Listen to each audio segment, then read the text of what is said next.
But hi, everybody. Welcome to Comedy for All, 6 ways to make your writing funnier. With me, Scott Dickers, and that is Alex Bayer right there. Yeah, we're super. Hey, everyone. I think this little 5 minutes getting started is actually good because I've seen the participant count bump up. I see there's 140 people in here, which is awesome. And initially when we started, it was like 100 or so. So we've given time for more people to jump in. Yeah, super excited. We're going to be talking about 6 different ways to make your writing funnier. We will have time for questions at the end. So I hope you all brought a bunch of questions about anything and everything comedy related. And yeah, let's crack right in. Scott, I'll introduce you. Thanks, Alex. Okay, so Scott Dickers is the number one New York Times bestselling author of How to Write Funny, and more than a dozen other books. He's a comedy educator. He's helped people Alex, I go. think that I think that says I've written more than 3 dozen other Oh, books. 3 dozen other books. Did I say 1 dozen other books? Yeah, it's okay. It's okay. I lopped off 2 dozen of your books. Sorry It's a about lot of that. work. Three A lot of three work. does 3 dozen other books. So Scott is a comedy educator. He's helped people go on to win multiple Emmys, Grammys, and even an Oscar. Scott, of course, is the founding editor of The Onion. He headed up their editorial team for most of its first quarter century, including the time when I was young and reading The Onion, like when I was in high school and college, all the good years of The Onion. Scott was editor then, which is awesome. Yeah, it's what Spy Magazine called the funny years. The funny years. Oh, okay, cool. Okay, we won't ask about the others. Okay, so Scott also gives daily comedy writing advice and inspiration on his Substack publication and newsletter, which is called No Dickering Around. This is a publication and a source of inspiration, coaching, community. It's for all comedy writers, performers, and raconteurs. scottdickers.substack.com. We'll talk a little bit more about that later on. Yeah, because this is our sponsor for today, and that is what we will talk about. So, Alex, let me introduce you. You are a very accomplished humor writer who's published over 100 comedy pieces in print and online in The New Yorker, Austin Monthly, McSweeney's, Points and Case, many others. And you're the editor of Slackjaw, which is the most followed humor publication on Medium, has 148,000 followers, and you read thousands of submissions. So, you and me both, we've seen a Yeah, lot of comedy work. What works, what doesn't 100%. work. You're also an improviser and sketch comedian. You've been doing that for a decade, and you performed all around Austin and in New York City. You are also on Substack. Your Substack newsletter is called Comedy Bazaar, and it's for anyone who writes funny things.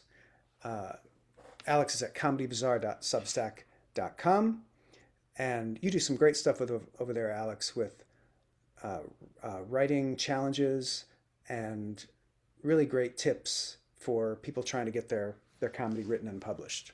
Thank you. I appreciate that. Yeah, we're both, yeah, we love our Substacks around here. Yeah, doing good.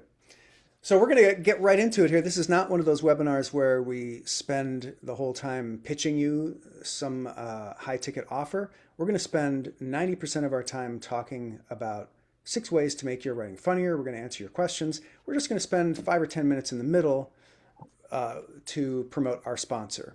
And let's get cracking. Alex, I'm going to go first with my three, and then you're going to do three, totaling 6 ways to make your writing funnier. Are we ready for that, Alex? Perfect. Absolutely. Let's do Let's it. do it. All right. My first idea number one, to make your writing funnier is make it different. Oh, and Sheila raised her hand. Sheila, if you can you save your question till the end?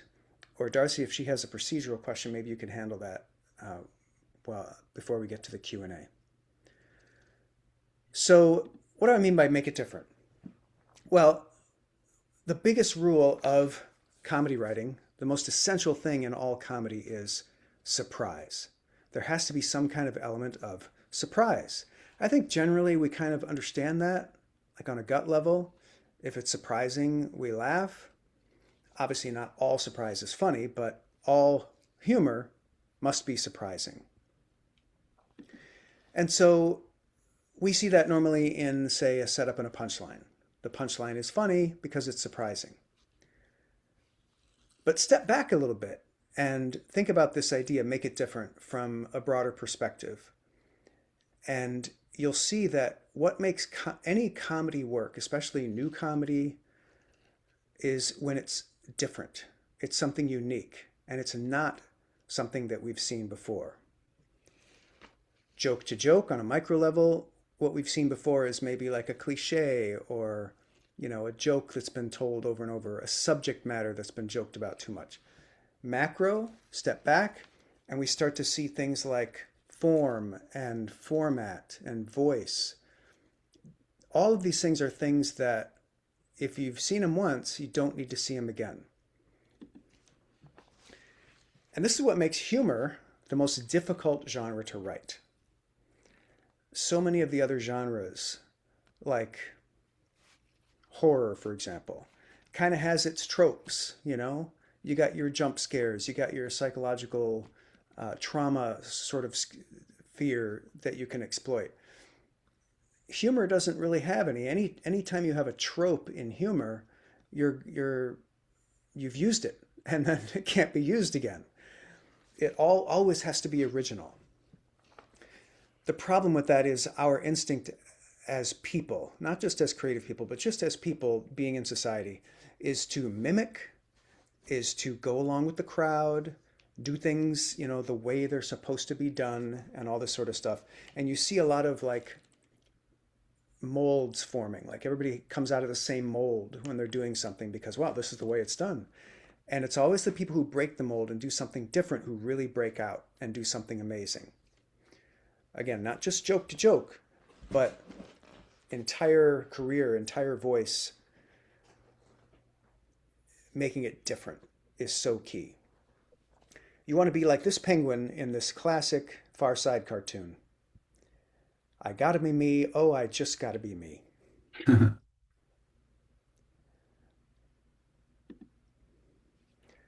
So, big question, how do you generate ideas that are different?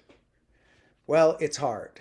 And it's what makes comedy writing so hard, because it really does take a lot of work. And no, you can't ask ChatGPT to generate a bunch of comedy ideas. That doesn't work. I've tried that as an experiment. And what happens is after, like, let's say you ask it for 10 funny ideas, then you ask it for 10 more, and then 10 more. By the time you're in the 30s, it's starting to repeat the same things. And these are all things that it cribbed from its internet research. So it's all like total cliches that it's heard before. It's a total dead end. So this has to come from the human mind. And you do it through brainstorming, free association, capturing anything odd, funny, or different you think of.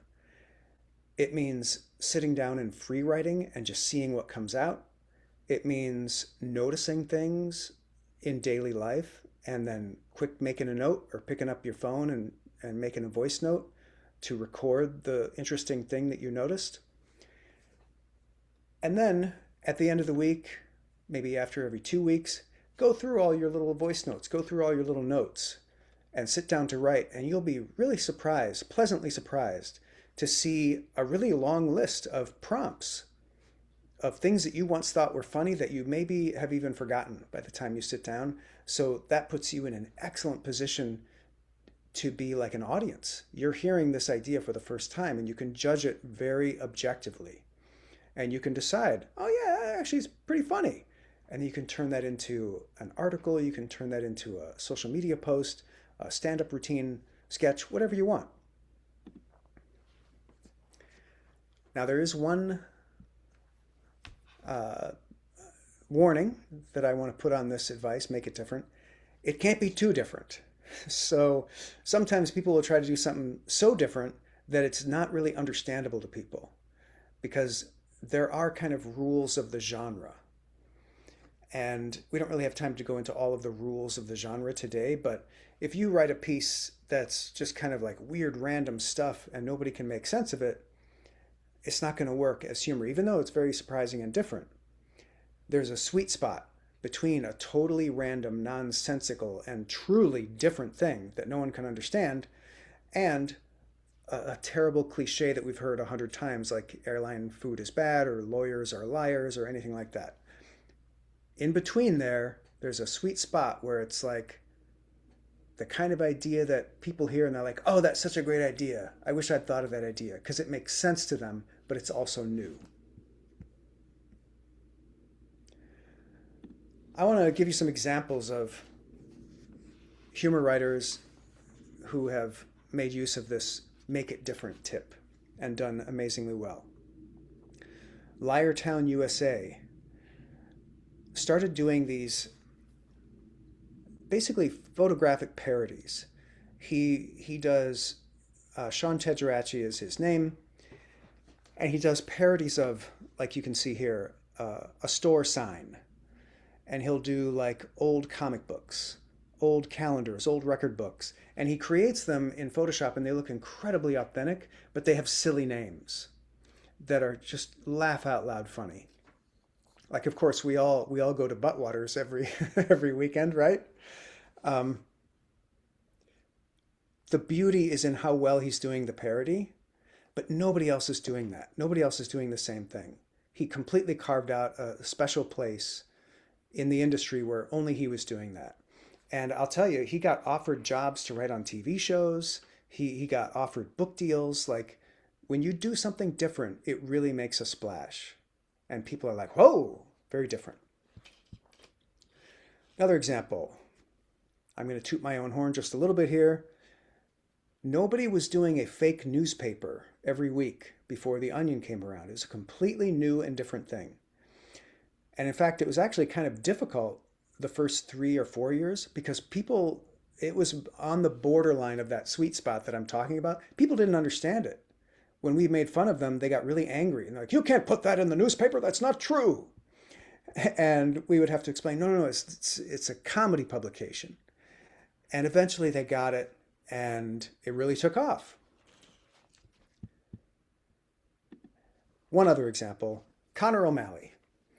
Connor O'Malley is a comedian who started by making just crazy, funny videos that were completely different from the kinds of videos other people were making. They were very kind of like cringy and weird and disturbing in a way. He would do a lot of like the kind of stuff Chris Elliott used to do, if anybody remembers this from the old Late Night with David Letterman, like eating toxic waste, and not for real, but just like for pretend, but making it seem real. He would go to a lot of Trump rallies and pretend he was a Howard Schultz supporter. And he started doing these videos in Chicago, just a nobody in Chicago, kind of one of the people going to the improv schools. And he'd get like 5 views of his videos, but they were so funny. And that's when I met him, back when he was in Chicago doing these videos.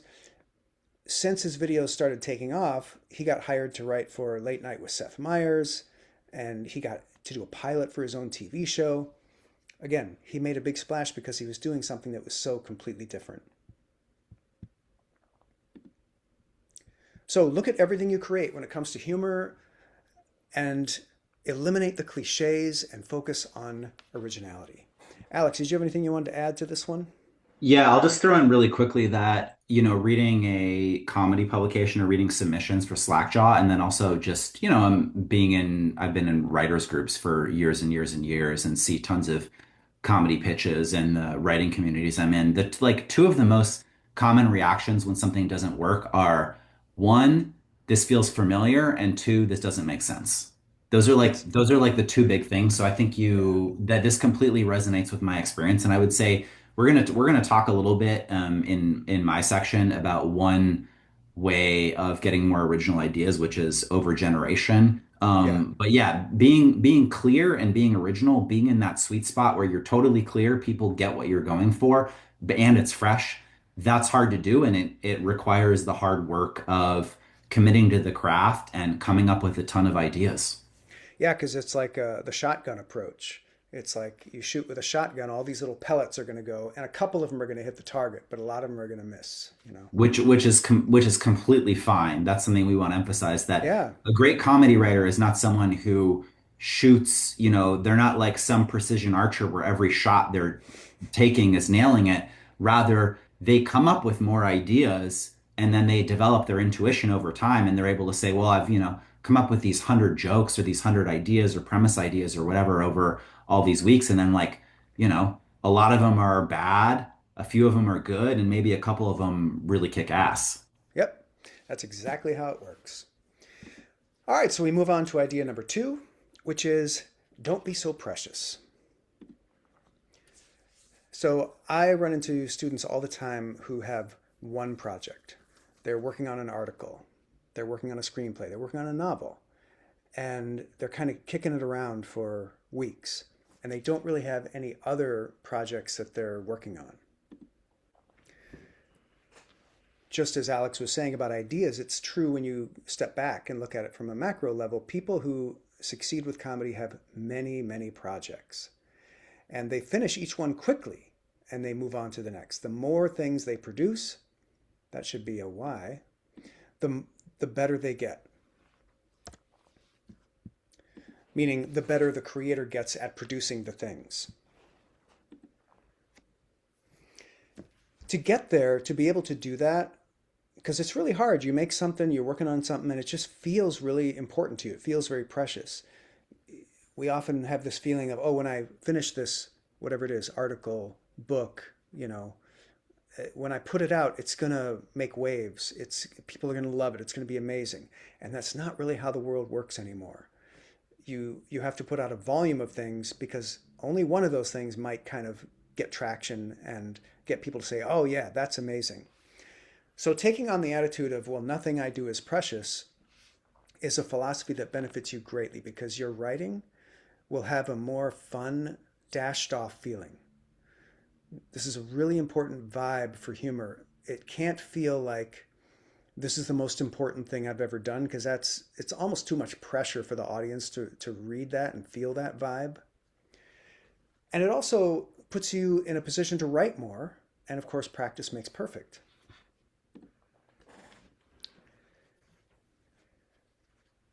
Now, I'm not saying do terrible work, do shoddy work and put it out there. You want to do your best. What you need to do is find a balance. Put in a lot of effort, try to make it as good as you possibly can, and release it. Let it go and move on to the next piece as quickly as possible. If you find that balance between putting in good effort, you're going to get good results. If you balance too much toward effort, you're not going to get the results. And if you focus too much on production and finishing, the effort's not going to show and it's not going to be good. So this is another sweet spot that we need to work on, is between effort and results. You've all heard that famous quote, in order to write well, you have to murder your darlings. I believe it was Stephen King who said that, but it was probably somebody well before him because it's such an old idea. But take this idea to a new level. Don't just think about it in terms of cutting a line or two from your thing. Think about it with every project. Produce the work, get it out there. Or work on the work, realize it's not really working, kill it, and start a new project. Don't be so precious about it. Professionals have this attitude of not thinking that their work is precious because they know what's going to happen to their work when it's finished. It's going to be sold, it's going to be edited, it's going to be reworked.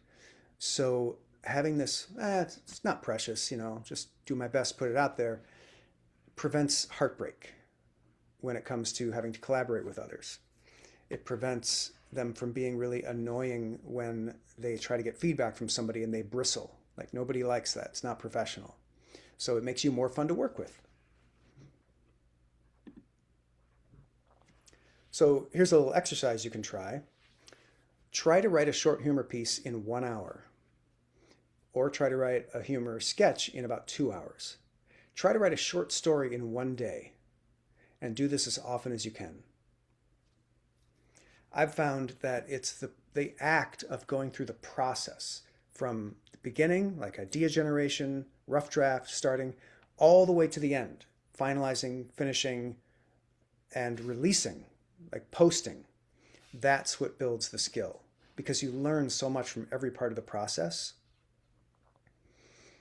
a lot of people are kind of stuck in the first part of the idea generation drafting, and they don't really get anywhere. So let me give you some examples of the don't be precious philosophy in action. This is Rob Siegel.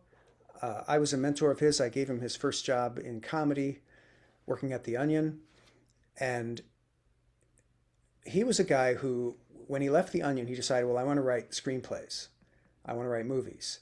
And so he wrote like a screenplay a month for the longest time. And at first they were like goofy, wacky screenplays because he came from The Onion. He knew comedy, and that's sort of what he was focusing on. And they were okay. I read a couple of them and I was like, yeah, pretty good. Keep working at it, Rob. And then he wrote a semi-serious one. And I saw that one. I was like, oh, this is actually really good, Rob. And he was like, yeah, I felt this one. And because he wasn't so precious about it, because he didn't spend a year working on the same screenplay, he arrived at a really good screenplay in under a year by writing several. And the screenplay he made was called Big Fan. Patton Oswalt was the star of it. It was a great independent film.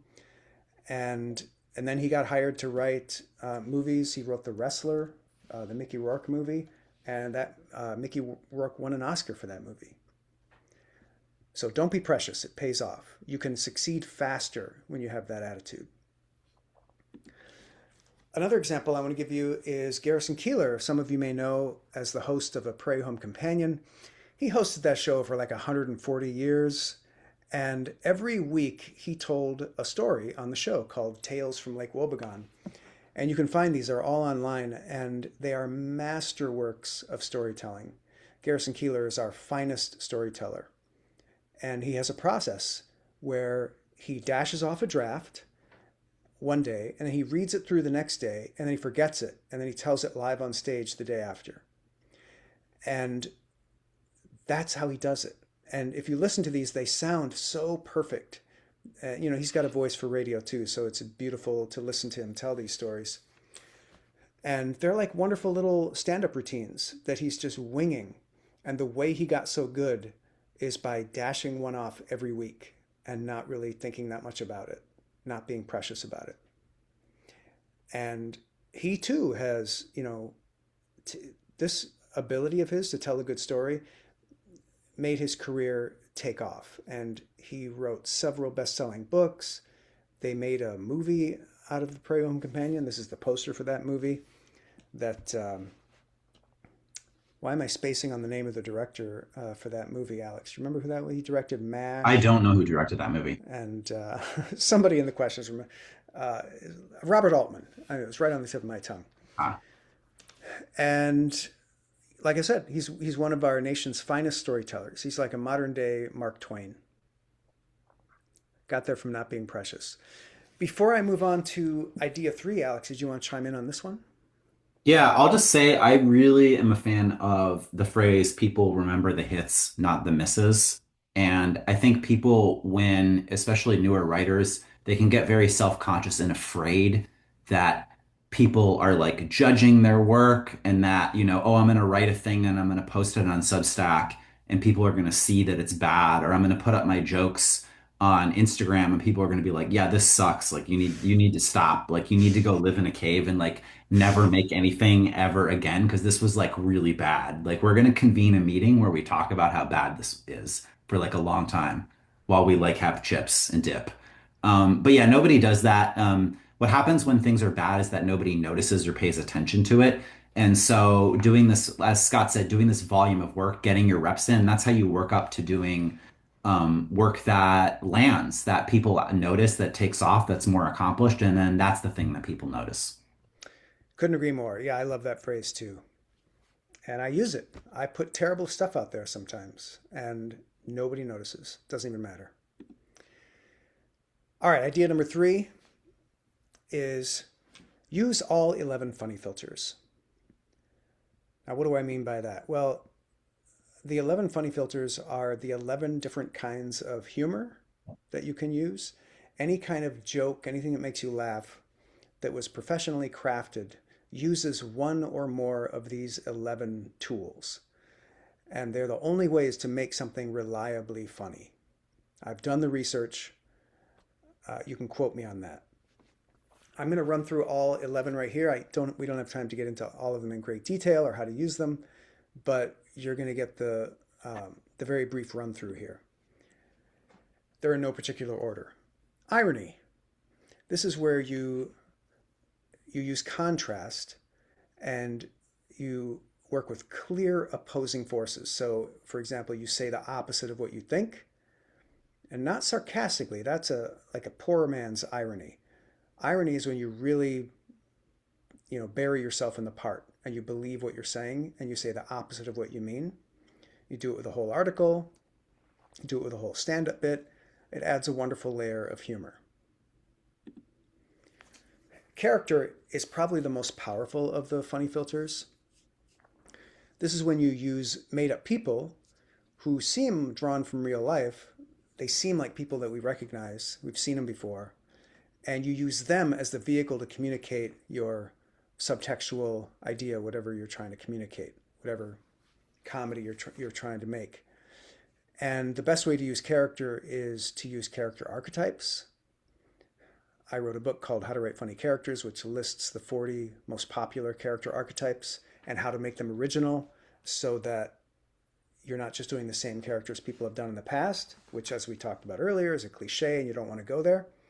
But with a few tweaks, you can easily use the same character archetypes that work, guaranteed with audiences. They absolutely love them, and have it come off completely fresh and original. Reference is when something that you write is deeply relatable and the audience recognizes it from their life. Little daily things that maybe they never thought about consciously, but they've experienced. And then you, the writer or comedian, come up and start talking about it. And they're like, oh, yeah, that happens to me. That's reference. They also call this observational humor. Jerry Seinfeld was the king of this type of humor. And a lot of people use it. It's very, very popular. Another funny filter is shock. We've all heard of this one. Any mention of sex, drugs, violence, death, swearing, gross out. And with this one, a little bit goes a long way. You put a little bit of shock in something, just makes it a little bit funny. It kind of communicates to the audience this is supposed to be funny. So it really helps when you kind of use it as a spice, a topping. Hyperbole is heightened exaggeration. And not just exaggeration that's a lot, but exaggeration that's so obscene and absurd that it defies reality, defies science. That's what gets you to a comedic level of exaggeration. Parody is when we mock other forms or presentations, like we just saw Liartown parodying a store sign. The Onion parodies newspaper. People love parody. Wordplay is when you play with words in ways that they're not normally used. Rhyming, puns, innuendos, made-up words. This is all wordplay. And similar to shock, this is often best used as a garnish. When it's only wordplay, oftentimes that's a bit of a groaner. Not going to give you that hearty laugh that you can get from a really rich joke. Some people love it, some people hate it, some people are good at it, and some people struggle with it. Analogy is when we compare two things. So the one thing we put in the forefront and we talk about it, but the second thing is sort of under the surface and we refer to it. So we make people compare the two things. Speaking of Seinfeld, there was a great episode of Seinfeld where he left his barber to get a new barber, and they used the analogy structure to structure that storyline. And the analogy they used was the foreground object was Jerry getting a new barber. The under the surface object, the second part of the analogy, was having an affair. So they used all the tropes of having an affair and they mapped them onto getting a new barber. So Jerry comes home and his old barber sees him and he notices a hair on his lapel. And he's like, where did that come from? He suspects that he's seeing another barber. That's how analogy works. Anytime you make a connection with the secret part of the analogy, the audience laughs. All right, madcap is when things get silly. You do physical humor, you have a pratfall, you move your body in a goofy way, or you put a big hat on a funny animal. You got madcap. It's goofy, silly, crazy stuff. I love madcap. It's my favorite. It's very difficult to get me laugh if you don't have some kind of madcap in your comedy. And it's kind of fallen out of favor lately. People going for a lot of intellectual humor now. Misplaced focus is when you purposefully focus on the wrong thing and you ignore the elephant in the room. This works great as a structure for a written piece where you play the boob and you're like, I don't notice it. What's going on? I don't see it. People love that. It's almost like a little magician trick, like a puppet show, where you obviously are hiding something and they're all in the audience pointing to it. No, don't you see the thing? The thing. They love that. And our last funny filter, number 11, is meta humor, which is humor that makes fun of other humor. So portraying humor, mocking other attempts at humor, deconstructing humor, breaking it down and intellectualizing it without laughing can be really amusing to people. A really common way you see meta humor is when somebody tells a joke that doesn't land, they ridicule themselves for being bad at telling jokes and bombing. This is what every late night talk show host does when a monologue joke bombs. They start making fun of the fact that they bombed at the joke. So they're pivoting and using meta humor to save the day. And that's all 11. Alex, did you want to chime in on any of those? Do you have a 12th? I would love to someday have a 12th. That would be amazing. The mysterious, the 12th elements. Yeah. I would say a lot of humor, if you read a comedy piece, or you're working on one, or whether we're talking about a sketch, a screenplay, whatever, a lot of comedy combines multiple funny filters. So it's not like you're using just one. If you look at a short comedy piece, you'll often find, oh, it uses two or three or four comedy filters, maybe even more. My personal sweet spot, like Scott, you said you love Madcap. I personally love combining smart humor with stupid humor. Like I love when Madcap is infused with intellectual stuff. That for me is like my personal heaven. Yeah, I like that too, and because it adds a layer of irony. You can do multiple layers of the funny filters. Like you can play with these like toys. They're so powerful. And yeah, I too would love to discover a 12th element, but I think it'd be one of those super elements that only exists for like 0.03 seconds, then it disappears because it's unstable. I think that's Yeah, probably what we have. an unstable comedy element. I Yeah. will also add that if you want to, a great way of injecting freshness into your writing is to simply do a funny filter audit, where Yeah. you just look at, hey, the last 20 jokes, the last 50 jokes that I wrote, or the last, things I've been working on for 3 months. What are the common funny filters you use? You'll often find that like you resort to three of them over and over. And then you can simply say, oh, I'm going to try to find the three or four that I use the least often, and I'm going to intentionally try to use those in my work for the next month. It can be a great way to push yourself. Yeah. Great advice. Well, I'm excited to hear your three ways to make your writing funnier, Alex. Let's switch over to your slides if that's okay, and then um, we'll get a word from our Sure, sponsor I quick, and then we'll will. get into yours. Okay, I'm going to do my best here to do a screen share. So And let if me it see. doesn't work, Darcy can do it or I can do it. Oh, okay, gotcha. So we're going to do.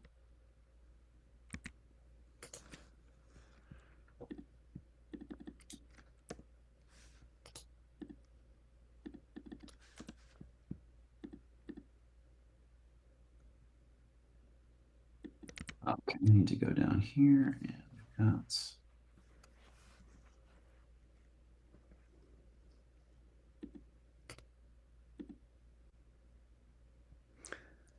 I think I just allowed you to share. I don't know if you were able to before, but you should Okay, be able to just click on the share button now.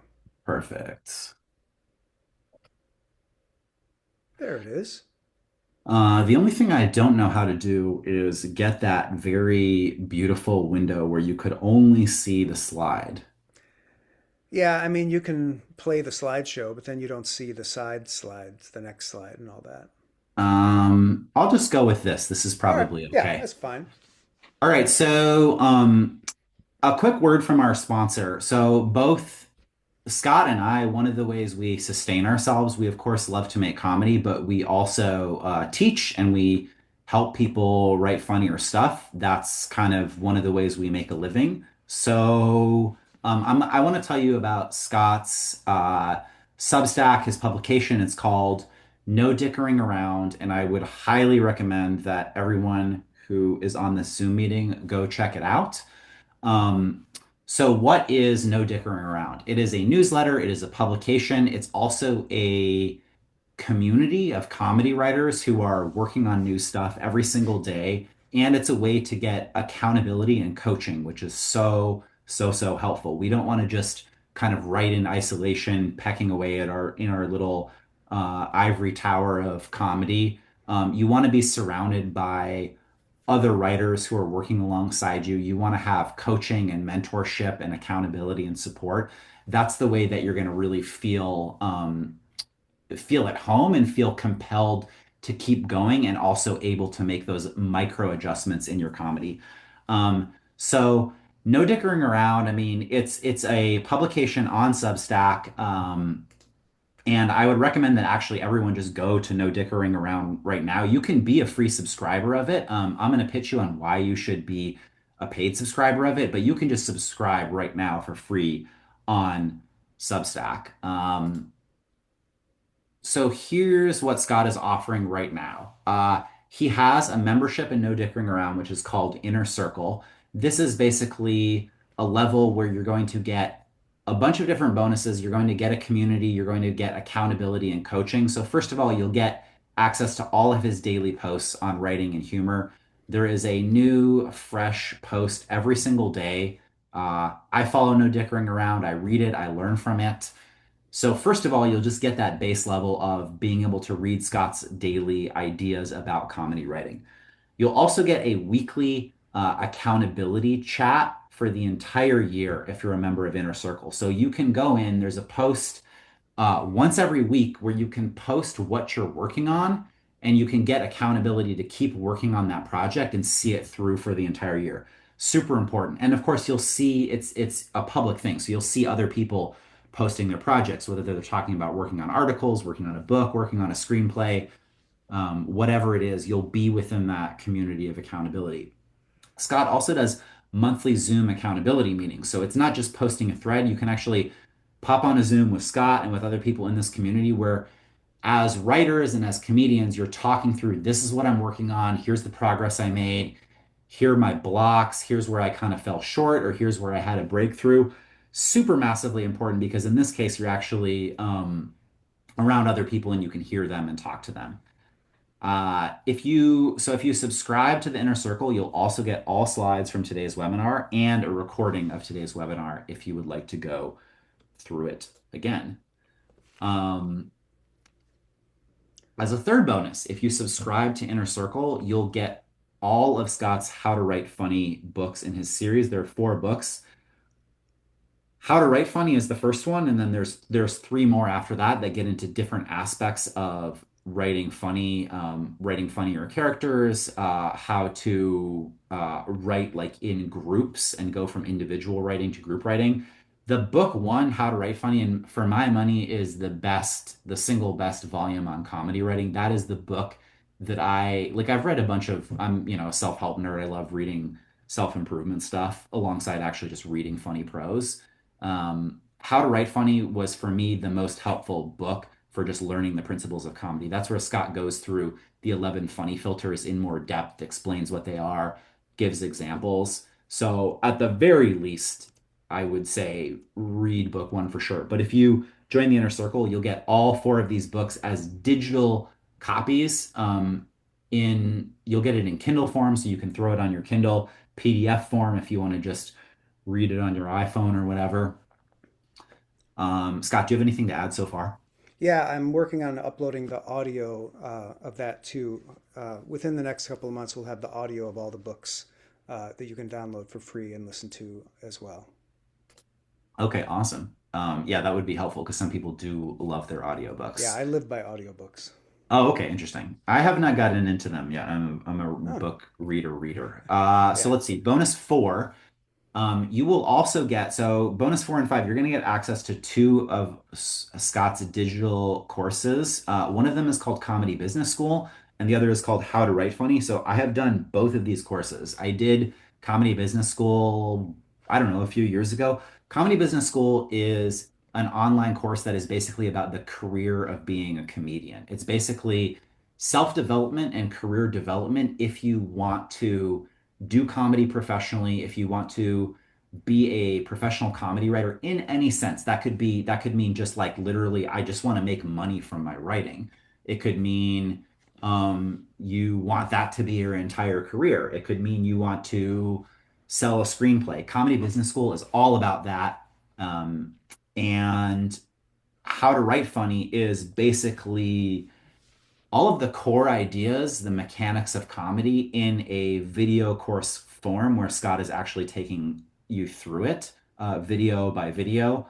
Very helpful to, hear someone's voice and see them explaining something. So these two courses are like core courses, I would say, in developing yourself as a comedy writer and professionalizing yourself. And you get access to both of them if you join Inner Circle.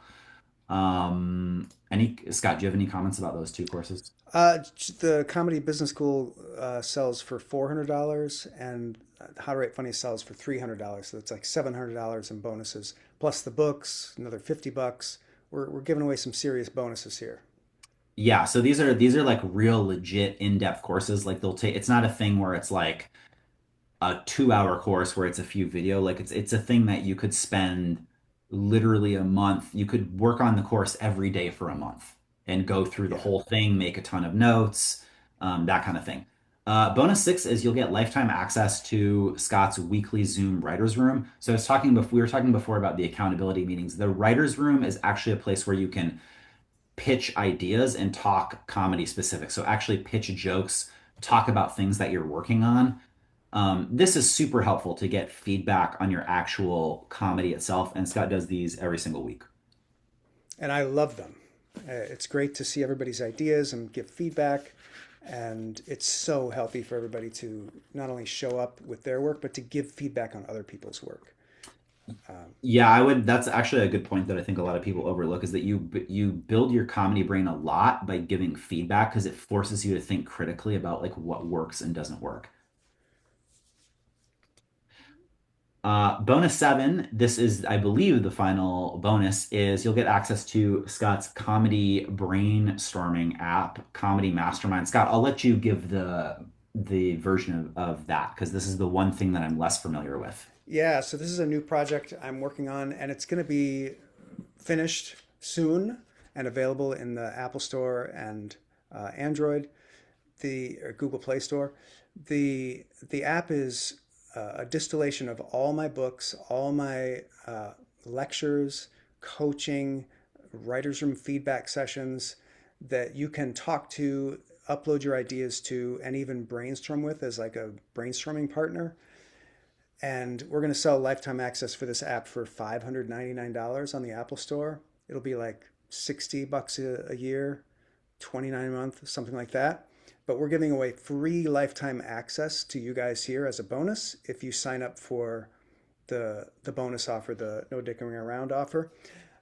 It's the beginning of the year, so it's like now's when I want to set everybody with a good foundation to build and grow for the next year. So I want to make it as easy as possible. So I wanted to give away as much stuff to make it as easy as possible for people to start doing the work they need to do and get all the help and support they need to do that work and have an amazing 2026.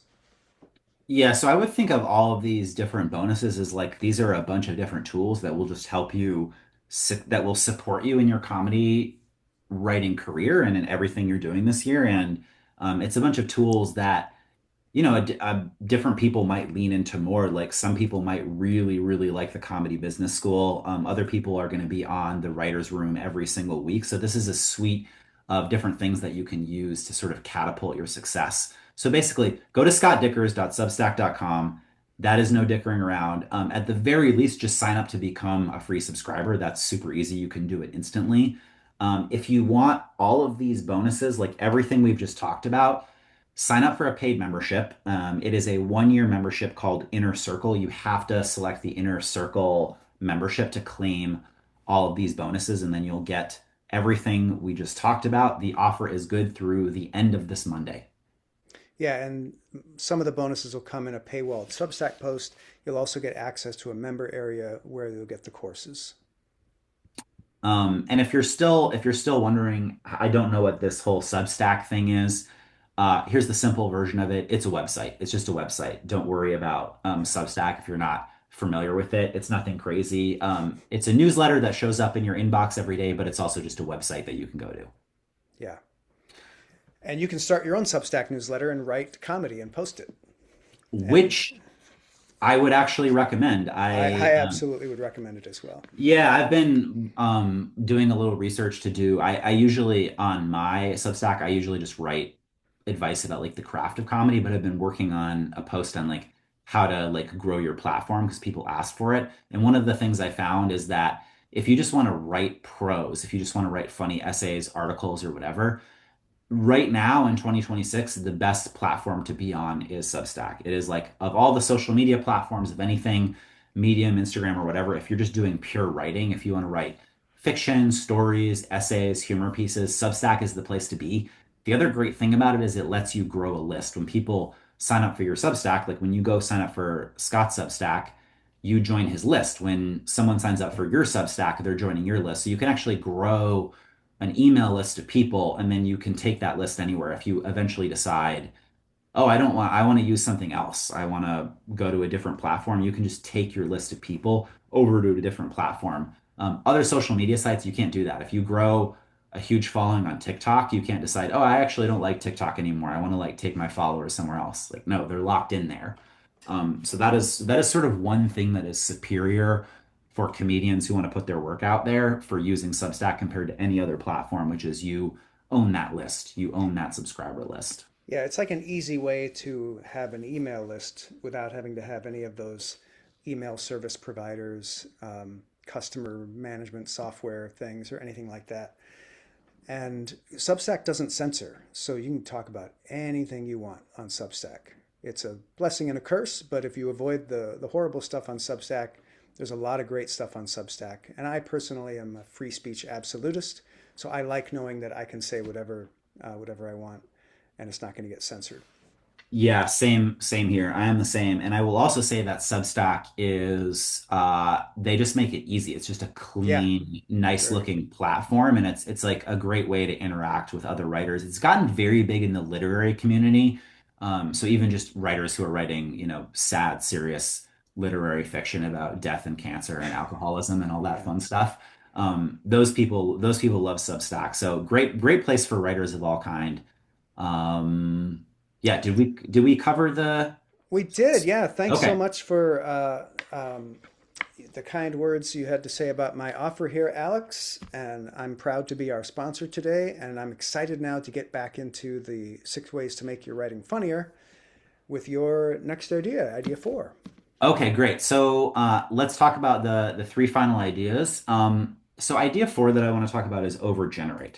So a big rule of comedy writing is that you want to write more than you need and then cut what's not funny. We've already talked about this a little bit. We've intimated and talked around the idea of overgeneration of, like saying that people remember the hits, not the misses. That certainly suggests overgeneration.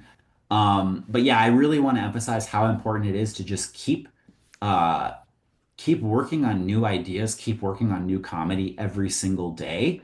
And then the stuff that doesn't land, which in my experience is like 90% of stuff, it's like really 10%, 5% maybe that really works. You can just ignore it. You don't have to use it or you don't have to worry about it. So that was one of the first lessons that I learned from Scott when I started reading about comedy writing like 8 to 10 years ago, use quantity to get quality is a succinct way of thinking about this lesson. I did an interview like a year ago with Jack Handy, the legendary writer who wrote for Saturday Night Live, like in the 90s, and then went on to write stuff for the New Yorker, amazing New Yorker pieces. He's written them for the past like 30 years. I simply asked him, what kinds of self-editing do you do to improve your comedy draft? And he just said, often cutting is the best answer. So there you go. He was being succinct. Of course, that again gets to overgeneration. He's generating a bunch of stuff. He just cuts out what he does not like. Um, a lot of jokes you come up with, they won't even be totally coherent, and that's fine too. So you'll come up with a lot of kind of nonsense, or you'll come up with, the human brain is a messy, chaotic organ. It's going to come up with a lot of stuff that doesn't totally make sense. And then that's okay. You can either, if there's something there and you think, oh, there's something here, you can edit it and make it make sense. Or if it really just doesn't make sense, that's fine. You can just leave it on the cutting room floor. I also want to emphasize it's equally true for beginners and veteran comedy writers that you just generate a lot of unfunny, incoherent stuff. It's not like you become a really, really good comedy writer and then suddenly everything is amazing. No, veteran comedy writers, they write more than other people and they, I think, develop a really good intuition about which of all of their ideas are the good ones. I think they're able to better pick out the good ideas. So a stand-up comedian, they're not just going to use all of their jokes for a special. They're going to write a ton of jokes, then narrow down to the best of the best. Humor writers don't just use every comedy idea or story concept. They go with the strongest ideas. So if you want a good joke, write five or more. Pick the best one. If you're writing funny dialogue in fiction, try writing twice as much as you need, and then just cut all the stuff out that is less funny. If you're coming up with ideas for a humor piece, like if you want to publish like a McSweeney style humor piece, come up with a bunch of headlines or a bunch of titles of humor pieces, or just a bunch of basic concepts for like what would this piece be? What would the main joke be? And then just pick the funniest one and write that one. So in my writing group, I've had this online writing group for several years with some other very funny writers. When we're in an active sprint phase, we pitch 5 piece ideas every single week, and then we rank each other's ideas. Very, very helpful for getting a good article. So here's an example. This is a post from our Discord a couple years ago. I posted these 5 ideas. Idea one, 30-year-olds today versus 30-year-olds in 1823. Idea two, I'd feel a lot more comfortable if you drank. I won't read the others, but these were the 5 ideas that I pitched. And my fellow writing group buddies said they really liked the first idea. They said that one felt really good for a piece. So I wrote that one. It later got changed to 1884 for boring reasons. And then that one made it into the New Yorker. And a big reason that I was able to get that thing published is because my friends helped me sift that top idea. I wasn't wasting time submitting a weaker, more mediocre idea to the New Yorker. I could just focus on the best idea. Here was another one. I pitched 5 ideas. This was like a year later. Again, pitch number one. Hi, it's your bank. There's a problem with your money. Idea number two, please make a movie about something other than Nazis. I was feeling at the time that like I would just see every movie coming out was about Nazis for some reason. I'm just like, can you just make a movie about something else? Anyway, again, my friends, my writing group buddies said, hi, it's your bank. This is the good idea. And so I wrote that one and that was published in McSweeney's last year. So your mentality should be overgenerate, then cut, cut, cut. What remains is more likely to be funny. Um, Question, how do I know what to cut? Well, that's going to be tip number 5. You get feedback. But before I get into that, Scott, do you have any commentary on overgeneration? I do, yeah. It brings to mind the idea of the late night talk show monologue, which is probably the most popular format where we see jokes that are written. And the people who write those jokes are the top professionals in the comedy writing or humor writing world. and they spend all day in cubicles writing jokes, writing monologue jokes. And the host or the head writer will review those, and the host will review them, and they'll tell like three jokes on the show. And it looks like, oh, they're funny. They just came out and they dashed off these three jokes. No, the best comedy writers in the business spent all day writing jokes. They had hundreds of jokes to choose from. So if you're thinking, oh, I don't need to do this, I got a great idea, I'm going to write it. No, if the professionals are doing it this way, you should probably do it that way. Write as many ideas as you can. And I'm excited to get into your next idea about getting feedback, because that's how you figure out what are the best ideas. You can use your own judgment a little bit, but it's humor and comedy is a social enterprise. People have to laugh in order for it to be funny. So you got to get some opinions. 100%. So yeah, so we've talked about the importance of overgenerating. How do you decide which are the golden ideas? Well, that's idea five, get feedback. So self-editing is okay. You can use your own sense of what's funniest. And like I said, I do think that as a comedy writer, intuition hones over time. I feel like my intuition now as a humorist is better. I have a better idea of like which headlines are bangers compared to when I started out. But still, you're biased. You're still kind of like locked in your own fortress of subjectivity, right? So the better option is to get feedback from a writing partner or a writing group. They're going to give you a less biased take. One way of thinking about this, I call it, is the knowledge problem. So I got the nonfiction sort of bland academic version of this from Steven Pinker's book, A Sense of Style. Steven Pinker's a linguist and cognitive scientist. What the knowledge problem boils down to, though, is that writers don't know what their readers do and don't know. So we're locked in our own heads. It's hard to step outside your own head as a writer and understand your reader's perspective and understand what is clear and unclear to them, what is funny and unfunny to them. And the way to solve the knowledge problem is to get feedback. Your writing buddy or your writing group can read your stuff and they can tell you what is clear or unclear, what is funny or unfunny. Um, so in stand up, writers write jokes and tell them in an open mic, instant feedback, right? Because they're hearing the audience's reaction. In sketch comedy, sketch comedians pitch sketches to their writer's room, to their writing group, and then they get them up on stage. Writers of prose, humor, fiction, comedic essays, they need to use writing buddies or writing groups. Super, super important because as a pure writer, we don't have like the open mic. Our version of the open mic is kind of the writing group. Um, so where to find writing buddies or writing groups? You can obviously do it with writing classes. You can go to local comedy and writing events and meet other writers. Uh, you can reach out to people whose work you like in a specific niche. Um, oh, it looks like this. I think we were gonna actually not talk about this slide. So the other pitch that I will make for finding writing groups or writing buddies is you can connect with people on Scott's Substack. In the writer's room, in the comments section, you can find a ton of other writers who are working on stuff. You can DM them, you can get familiar with their work. So I would say Substack as a community is a great place to meet other writers because you're seeing each other's work, right? You might subscribe to another writer, you're seeing the stuff they post up. If you're on Scott's Substack, you'll see them in accountability threads. You'll see them commenting there. You might encounter them in the Zoom writers room, and that's a person that you could potentially say, "Hey, I really like your work. Would you want to workshop stand-up jokes together? Would you want to trade notes on a piece?" So I would say like use all these tools, like take a writing class, go to comedy events, meet people locally, but also get on online communities where people are posting funny stuff and talk to people whose work really resonates with you.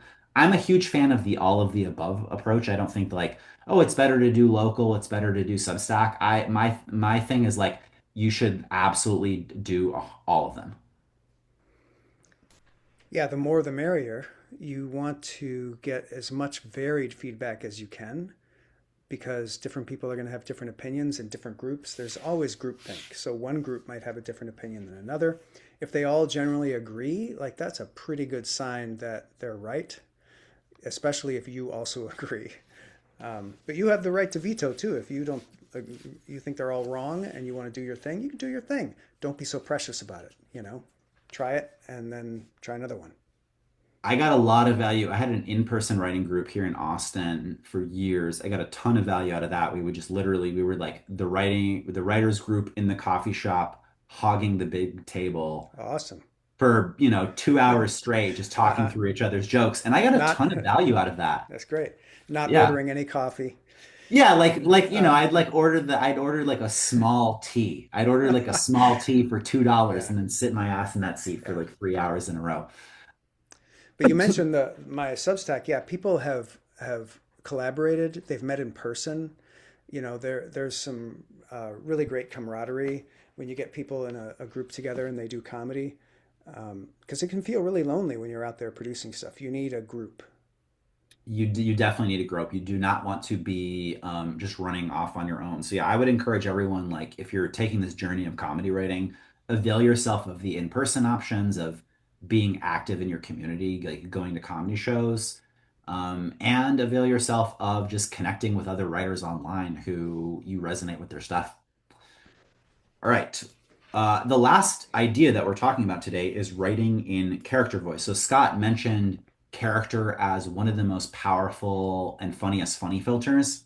A direct way to adopt a funny writing style is just to write in the voice of a comedic character. So let's explore a few of those.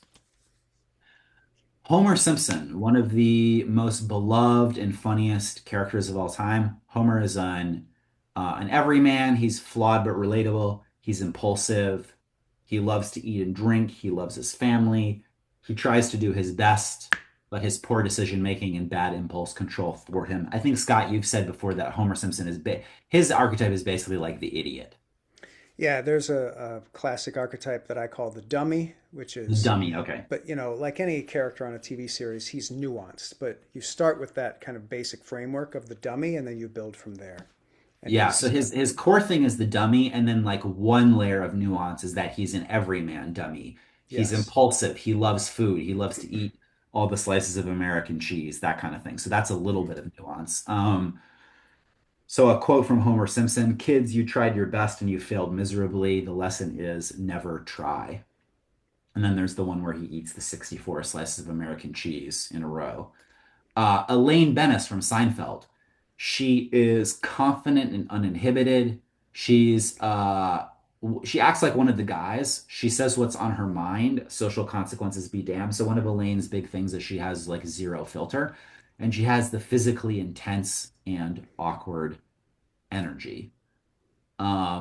So one of her big things with the hard shove, she would shove someone and say, "Get out." And then there was her line with the Australian accent, "Maybe the dingo ate your baby." Those are classic Elaine Bennis things of like intense physical comedy and saying things without a filter.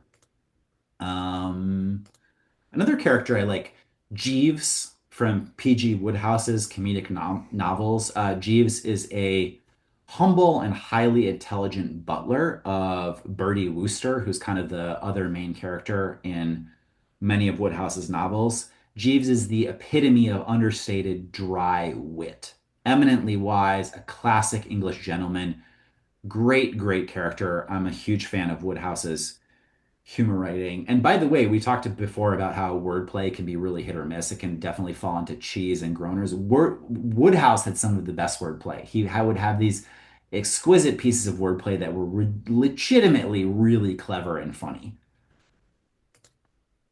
I had a few examples here. I'll skip those and just recommend that you check out Woodhouse. So, what is a character voice, if you had to boil it down, I like to think of this is very helpful. This is a helpful perspective for me personally. A character is defined by their beliefs and their desires.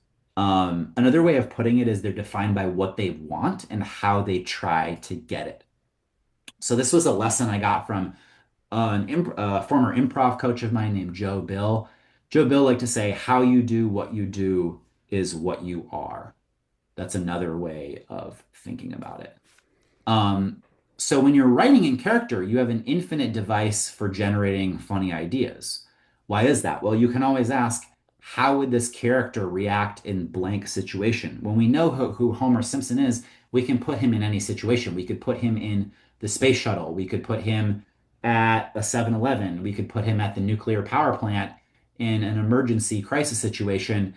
And then we can ask, the writers can ask, well, how would Homer act in this situation? That's basically an infinite machine for funny ideas. Um, an idea to play around with character voice is that I like to think of three types of character voice in humor writing. So voice one obviously is no character. That's where you're just writing as yourself in your natural voice. You're not adding any character to it. Option two is medium character, where you're taking your natural voice, but then you're affecting it. You're blending a little bit of character in it. Another way of saying this is people often talk about playing a heightened version of themselves. This is medium character. So it's natural plus an affectation. And then heavy comedic character is when you adopt a pure character and the voice is not your as a writer's natural writing and speaking voice. It's pure character. So that would be Homer Simpson or Ignatius Riley from A Confederacy of Dunces, another super funny novel. So yeah, character voice is a really powerful tool for funny writing because it hones your ability to find interesting and comedic points of views. Lets you step outside of sort of the limits of how you normally write and speak, and also it's just super fun. When you find a funny character, writing in that character's voice is super addictive. Here's a challenge you can do. Try writing a short speech or monologue that's about 500 words long with the voice of a comedic character. So pretty simple. Just pick out who the character is, like just basically who they are. Decide what do they want? Like what does this character want in life and how do they intend to get it? And then decide why are they speaking on this particular occasion. So it could be anything. It could be like, oh, this character is a world-class jewel thief who is giving a speech at their trial. They're explaining to the judge why they should be granted leniency. That would be a perfect little situation. Then you could write a 500 word monologue just from that perspective. Um, if you do this exercise, have fun with it and go bigger and crazier than you think. Err on the side of being too crazy, too nuts. I think a lot of comedy writing initially, it's too meek. People are being too cautious. They're holding back. They're not going big enough. Scott, any thoughts? Yeah, I was going to say the great tips, Alex. The writing in a character voice tip is something I usually adopt after I've generated my ideas. So I've got a whole list of ideas, and some of the ideas might be like written in first person. And I'll see the idea, and then I'll immediately sort of subconsciously go through my Rolodex of the 40 funniest character archetypes and figure out, well, which archetype is this? And then I'll say, oh yeah, okay, this is this sort of character, and I know that writing it in that voice will be funny. The other way to do that is to start with the character and then generate funny ideas, which you kind of went into. Yeah, But you can really do it any way you want to. I find it's fun when the character is revealed by the idea. It's always a good idea, like totally. you said, to start with the headline, with the concept, and then take it from there. Yeah, great tips. Great tips, Alex. I probably also do idea first more frequently. I'm more likely to like come up with the concept and then figure out, okay, what character voice would fit this concept. Yeah. But yeah, both are, like Scott said, both are legitimate. And this exercise of starting with the character, it's a great exercise in just working the muscle. I would view that as like, it's almost like playing a scale on the piano or the guitar. You're like, I'm gonna write a 500 word monologue as a character to work that muscle of voice. Um, We're gonna do okay, some Q&A now, right? yeah, do we want to remind people of the bonuses first or do the Q&A and then remind them? Let's just do a quick reminder now. Uh, we'll run through that if you don't mind just keeping the slides up. I'm giving away 7 bonuses today for anybody who signs up for No Dickering Around at the Inner Circle level. I'm giving you a 25% off discount if you sign up before Monday midnight. And you're going to get, when you sign up, a copy of the slides from today, access to the replay video, rewatch it as much as you want, lifetime access. you're going to get my four How to Write Funny books. And by the way, I give away books throughout the year to my Inner Circle membership. So I've got four more How to Write Funny books in the works that are going to be released in 2026. How to Write Funny Stand-Up, How to Write Funny Social Media, How to Write Funny TV Pilots, and How to Write Funny Short Prose. Excited about that. Also giving away two courses, the Comedy Business School course, very in-depth video course, the How to Write Funny course, also extremely in-depth, deep dive into the funny filters and how to write comedy in any medium, and lifetime access to the writer's room, and the Comedy Mastermind app, which will be out in a couple of weeks. In the meantime, I'm going to give you access to my custom GPT, which is called Comedy Smarty Pants, because it's not quite as in-depth as the Comedy Mastermind. But you're going to get that for free. And we forgot one bonus that I give out with my Inner Circle membership that we didn't even mention. It's a really good one. And it's the 30-minute one-on-one coaching session with me to start your year off. So you book that with me. We send you a link.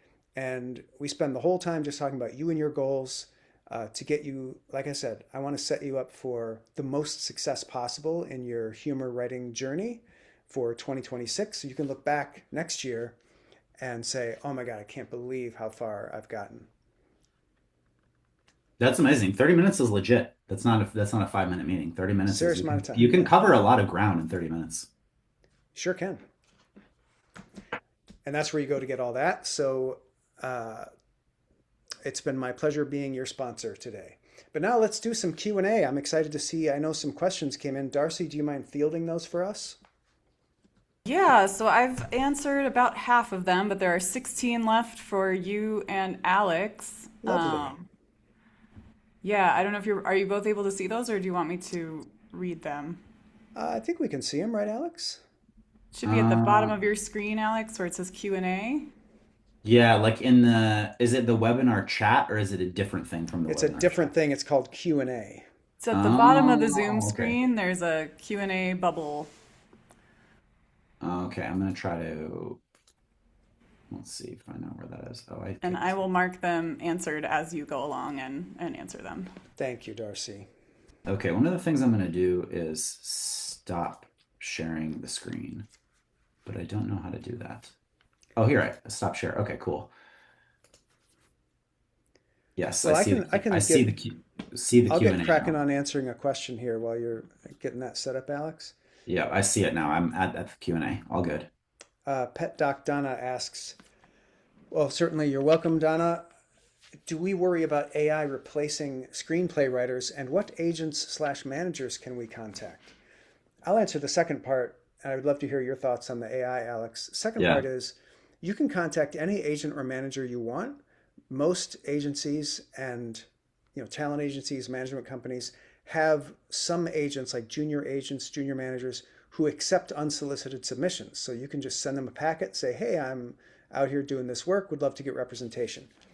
Chances are you're not going to have a lot of luck with that unless you're really like on fire and you got a lot of success, you're making a lot of money, you have big offers from either big publication, big TV network, and you need help, doing those deals. Then they'll jump right on you. I got all of my managers and agents throughout my career by doing a lot of work and having that work build an audience and become successful enough that the agents and managers came to me and said, oh my God, I got to be a part of this. And I find that to be the best way to get an agent or a manager. Alex? Uh, yeah, for the AI replacing thing, I have a glib answer, which is no, I don't worry about it because I can't control it. And I have a general principle of not worrying about things I can't control. That would be the glib answer. The longer answer is that AI, at least for now, LLMs are really good at copying and regurgitating ideas that already exist. So a lot of the stuff that comes out of AI feels unoriginal and cliched. Um, it's not even right now, LLMs are not hitting the top level of comedy writing because they don't have that spark of originality. I would recommend that rather than fearing AI, you try to understand it and harness it where possible. That doesn't mean letting AI write for you. I think that would be a bad idea. And it would also sort of end up screwing your brain over because you want to develop your comedy writing brain. But you can use, I use LLMs in my research when I'm writing things. You can occasionally use it to find like the funniest noun phrase. So I'll kind of use it as a super thesaurus. Like I have a joke, I have an exact joke, and I even know like what the punchline should be. But I'm like, what would be the funny? I'm like, what are like 20 funny places that someone could hide a dead body? And then I ask, GPT that can sometimes give you something funny where it's like you're almost using it as like a super thesaurus, but not like a joke writer. So yeah, I would say you can't really control it, so don't worry about it from that perspective, but it's better to understand something and harness it and be at sort of the vanguard of technology than it is to be in a defensive, fearful crouch. I think you can also use it for a screenplay to upload your screenplay and ask for notes, but be sure to prompt it properly and take all the notes with a grain of salt because it kind of has been trained on story structure and stuff, and it might point out certain parts that it thinks are problem areas. And if you agree, then you learned something. Darlene, how do late night hosts and or The Onion know slash make sure that others have not already written the same joke apart from the obvious? They are just geniuses of comedy. Well, you're going to answer this one, Darcy, or is No, that a I'm marking default it as text? we're answering it live. Yeah, because the computer's telling me that you're going to answer it. I wonder if that's some sort of AI Zoom thing. They're putting that there. But I guess since I was with The Onion for a long time, I'll answer this. We would just Google it and see if the joke was out there. And if it wasn't, we would run the joke. But typically we wouldn't get that far because there were so many people on the staff who were comedy, junkies and nerds and savants. You could do a joke and then someone would always raise their hand and say, that was on episode 2, season 3 of The Office or whatever. So you'd always figure it out somewhere or other. But yeah, Google is your friend there.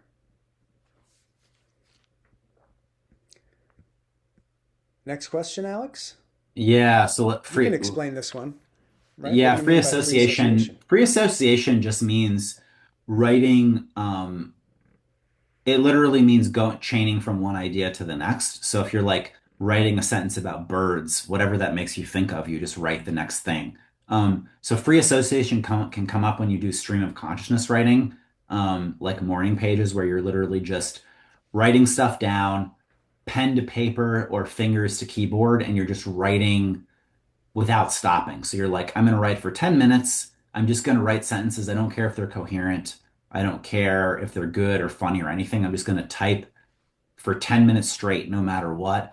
That's an example of free association. So you write a sentence of like, oh, I'm looking out my window and I see a bird and whatever that makes you think of. Birds can fly. What else can fly? Airplanes. Airplanes can also fly. Airplanes are crazy. I would be a really bad airplane pilot because I would get really stressed out. And then I would go on the intercom and I would tell people how stressed they are. And then they would get stressed. And then everyone on the, airline would be stressed and they would all need stress medication. So they would all go to their doctors. But we have a medical crisis. Like the doctors can't see us all. So you can see it's just like you're just chaining from one idea to the next. And you can come up with funny, absurd things that way. A great exercise is just free write, free associate for 10 minutes, like the kind of thing I was just doing. And then look at that entire list of free association and just pick out the things that stand out to you.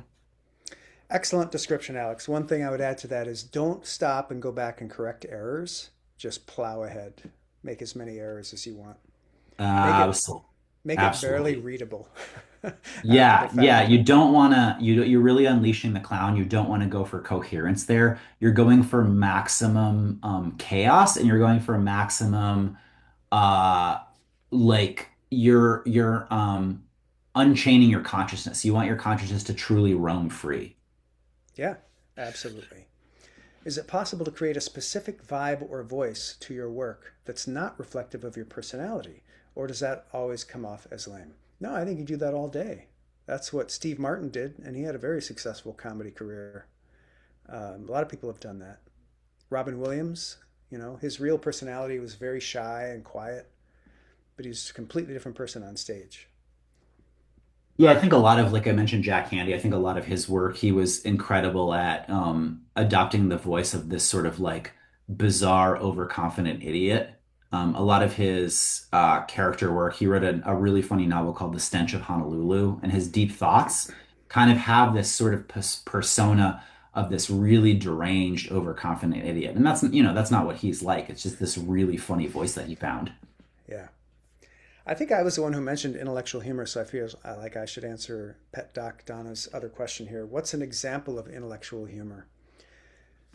So I think anything that's dense, anything that has big words in it, and anything that has a limited audience of educated people is what I would call intellectual humor. To contrast with that, I would use the term mainstream humor, which is humor that is accessible to anyone and everybody. And for my money, personally, I'm always going to opt for mainstream humor because I want everybody, including the intellectuals, to enjoy what I'm doing. And if I have the ability to do layers, I'll have some layers in there for the real smarty pantses, the intellectuals, a little nugget of subtext or a reference that only two people will get because they're super educated or whatever. But the main thrust of the piece would appeal to everybody, high school level vocabulary, short sentences, super easy to get concept, et cetera, et cetera. Anything to add to that, Alex? Yeah, I would say one way I think about it is intellectual humor is usually humor that plays with intellectual ideas in some form. And I do not view it as binary at all. It can be on a spectrum where you can have humor that is super hyper intellectual, playing with very dense academic, rarefied niche ideas, or you can have humor that's a little bit intellectual. Like I've played a little bit with ideas related to Zen and meditation. Is that intellectual? It's a little bit intellectual. It's kind of like most people know what Zen is. They know meditation ideas. That's fairly accessible. It's not like I'm making deep references to Heidegger, and you have to know who Heidegger is and what his ideas were to understand that. So I would say it's really intellectual humor is on a spectrum, and I would say how intellectual is it? Well, how accessible are the intellectual ideas you're playing with? Yeah, and I'll tell you, you've probably seen this too, Alex, but at The Onion, I would always get these submissions or pieces written by the staff that were really intellectual and just like would never work. Like they don't have a cute, grabby, funny headline. They're really Yeah. dense. And it's like, I can't run this. Why are you giving me this? Yeah, yeah, yeah. One And of they said, my no, but you don't understand. If people who understand Heidegger will love this. yeah, That's no, what love it. Right, the right, writers right, would right. tell me that. One of my favorite, I think I've told you this, but one of my favorite all-time Onion one-liners was one of the ones where it's only the headline and there's no accompanying article. And the joke was, philandering string theorists can explain everything. Great one liner. Yeah, And that is a little bit intellectual because a little bit. you have to know that string theory is a theory of everything. And like Right. But it yeah, meets my requirement of accessibility because 99% of people understand philanderer can explain everything. The yeah, rest of it is like, oh, there's some intellectual baggage to this, but ha ha ha, philanderer. You know what I'm saying? They might even yeah. miss the double entendre there, but that's one of my But favorite headlines as well. yeah, as far as joke economy, that's just a pure winner. Yeah, that was a John Crewson joke. Okay. John Crewson wrote that joke. Super genius guy. What have we got next? Rosie is from the UK. Do I think your humor is different? I think people in the UK are more comfortable, at least historically, with madcap humor than we are in the States.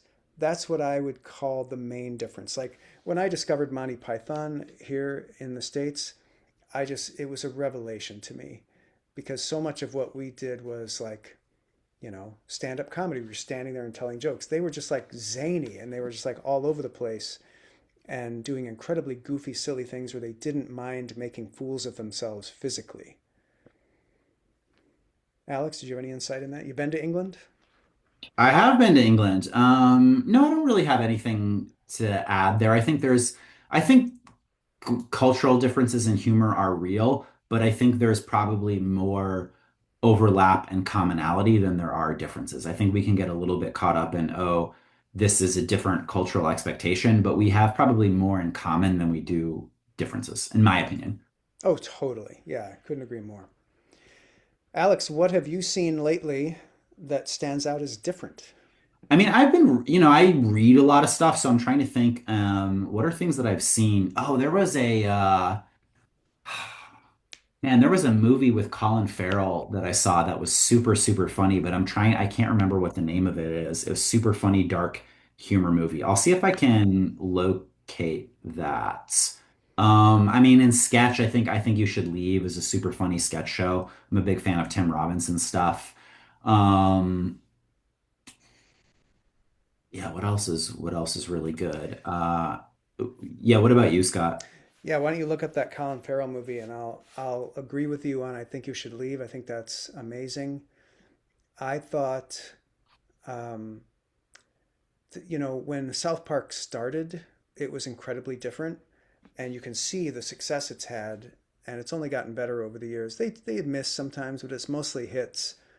When that show came out, or when their style came out, it was incredibly different. They broke all the rules. You're not supposed to do animation that's that crude on you know primetime network television. And so there's a lot of things that have come out that are super different that have lasted. They stood the test of time. So now we think of them as just, oh, they're part of the landscape, like The Onion or South Park.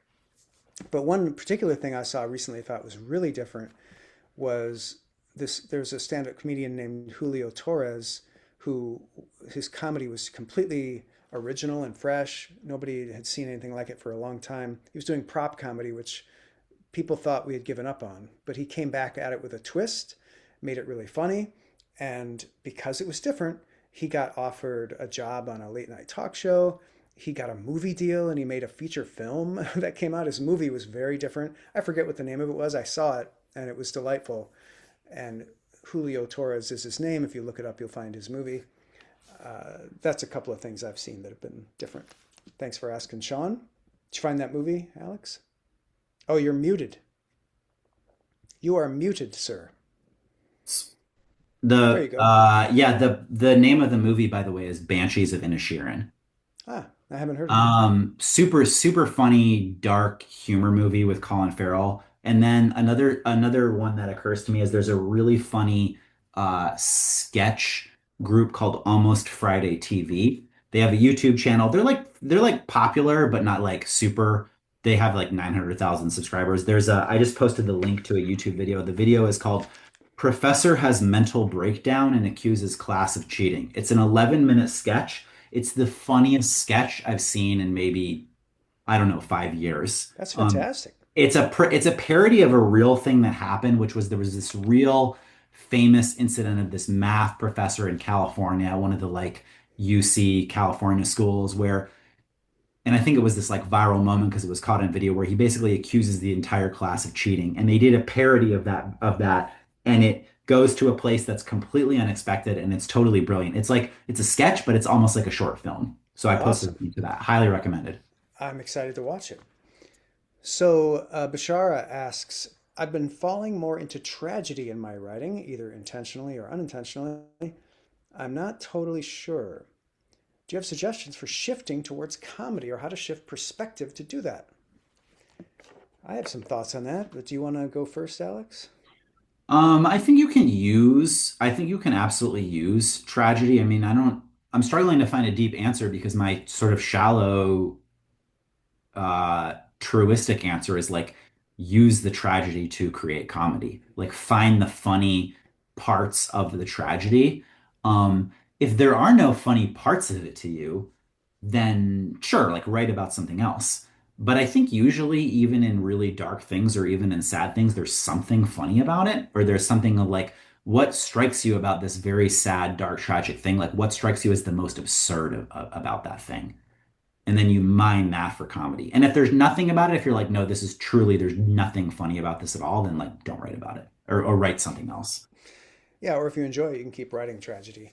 I don't know that that's a genre, but I would say if you want to make it funny, if you want to gear towards comedy, just keeping in mind like what's amusing, what would be amusing to you, and move in that direction, like when you're free writing or something like that. Or if you want to look at the tragedy that you're writing about, look at the 11 funny filters and see if there's a way to, you know, push the tragedy through any one of the 11 funny filters to see how it comes out the other end. You know, what happens when you use irony on it? What happens when you use hyperbole? You might find that it gets to be pretty funny. Imogen asks, how do you blend a niche, astrology, with comedy writing, in your guys' opinion? Thank you. Well, I'll just do one glib answer, give you some time to think about a more thoughtful answer, Alex. Make fun of it. The best way to cover any subject with humor. Alex? Yeah, I would totally agree. I would say if you have a niche that's funny, it's probably something that you know about it, you or have some insider knowledge about it, or it's something that you're reading about and you learn about it, and then you just point out all the things that you think are absurd or ridiculous about it, and that's pretty much it. Yeah. Same person. How do you give yourself permission to be funny without feeling like you're being self-aggrandized slash self-centered? What do you think of that? Um, ooh, that's an interesting one. Yeah, I feel like this gets into some of the deep, like low self-worth that most of us walk around through life with. Like we think we're Yeah. frauds and we think we can't do it. We think we're not worthy. We think we don't deserve this, that, or this. And I think you need to work on that, get that handled so that you have the bare minimum level of confidence necessary to produce work and not be ashamed of the work. I'd point out a couple of things. I would say, um, every creative act presumes that the author or the creator might have something worth saying. Um, and if we believe that being creative is inherently self-aggrandizing or self-centered, then no one is ever allowed to create anything. I like So that. I would point out that I would say think of the things you love that have truly brought joy to your life. And then imagine that the writer or the person who created that in an alternate timeline thought, no, I can't do it because it would be selfish to make this thing. Can That's you a great, imagine yeah, I like that. can you imagine how impoverished the world would be if they had done that? Um, And so then then you generalize from there and you say that to be creative inherently requires someone to give themselves permission to create something new, to make it exist and to put it in the world. And that is like the basis of creativity. So I would point out that like there's definitely some low self-worth, like, needing talk therapy things going on here. But I would also point out that this is sort of there's a philosophical mistake here that to create things is somehow selfish. And I think you can see that mistake by literally literally not thinking about yourself and thinking about other people. Like literally think if you held that principle to other people. And then you can see that actually what is selfish? The idea that creativity is selfish is actually more selfish than creativity. That was very profound, Alex. Your work in Zen meditation is paying off. I can see I know that. it's paying off because it's like there's this self-obsession. You're like, oh my God, if I make this, then I'm focusing on myself. Oh, me. Yeah. We do that all the time in performing, like being on the stage. It's all about the audience. If you start thinking about yourself for a second, you're doomed. You got to think about, well, what do they want to hear? What are they interested in? What's making them laugh? You know? Same in writing. Linda asks, what is the cost of setting up a Substack platform? I am tech challenged. Thanks. Well, Linda, you'll be pleased to know it's completely free. All you Yeah, need is a computer and an internet connection. Substack does not charge you. You can run an entire list there and never pay anything. Oh, there was also one other. I typed an answer to someone's question and it made the question disappear. So I wanted to reiterate that. I didn't realize that would happen. But someone asked, what are Substack alternatives? So I mentioned three of them. One of them is called Beehive, Beehive. They are a newsletter platform that lets you do like a paid newsletter that's an alternative to Substack. Another alternative to Substack is called Button Down. And then a third alternative, which is more complicated, is called Ghost. And there's also Medium, which doesn't really work the same way, but Yeah. it does that. You could do a newsletter there, certainly. Yeah, you can do like Medium is kind of an alternative if you want to be kind of a blogger, if you just want to have a place to post your ideas. So yeah, I would look at Medium for sure, and then probably look at Beehive, Button Down, and Ghost. Great suggestions. MD Free asks, and V is asking if the audio's on. I feel like that's Oh, a this little was at pressure. 102 I feel p.m. like So, we have figured okay. out the audio by then. Yeah. Well, dismiss So, that one. MD Free asks, what if you're writing comedy for a software program and your writing is intellectual property? Are there more functional ways to connect and get feedback? So you're worried about sharing the work that you're doing because it's someone else's intellectual property and you don't want people to steal it, I think is what you're asking. Like you're worried about putting it out there. I think it's also within this company. Like if you're writing it for a Right. software program, then whatever you write is like the intellectual property of that company. Yeah. So, and how do you get feedback in that environment? I mean, you could try, depending on the size of the company, create a feedback group within the company. That's what I did Yeah. at The Onion. If you need to go outside the company to get feedback, you can have them all sign NDAs. It's one way to do it. Um, or if you know them and you're close to them and you're like, hey, don't share this, and like that level of protection is cool with you and your boss, you could do that too. I wouldn't worry about it. Most people don't steal other people's stuff. It really rarely happens. It does happen, but it's so rare that I wouldn't worry about it. But if you're with a company and you're worried about intellectual property, I would make sure you dot your I's, cross your T's. Aaron, standard fee of Inner Circle after 119? Yes, it's going to go back up to 250. And actually, 250 is what I normally would charge for a half-hour coaching session, which is just one of the seven, well, it's eight bonuses because we forgot to mention that one that you're getting all told worth, $1,200. So, but yes, it will go up. Lynn, can you speak to how improv and or practicing sketch writing may or may not improve your comedy piece writing? I have some thoughts about that, but Alex, you have done sketch writing and piece writing. What do you think about that? And yeah, and a lot of improv too. I was extremely helpful for my humor writing. I would recommend that everyone who does comedy at least take one improv class. It's very helpful because it's very helpful for developing your clown brain, for developing your free association, for developing your ability to just be free and loose with ideas. You learn that mentality on the on the improv stage. It's very helpful for your ability to yes and your own ideas. So of course, improv uses this idea of yes and of agreeing with an idea and escalating it. I think when I got into humor writing, the fact that I had already been doing improv for several years gave me a big leg up because I sort of had this turbocharged comedy mentality going in that I was going to yes and everything, that I was going to take an idea and escalate it as hard as I possibly could. That was my mentality going in. So I think that gave me a huge advantage.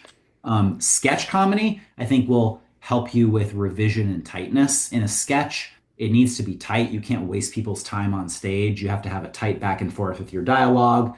You have to introduce your premise quickly. People don't have time to waste with drawing out a long intro. So I think sketch helps you with composition and tightness.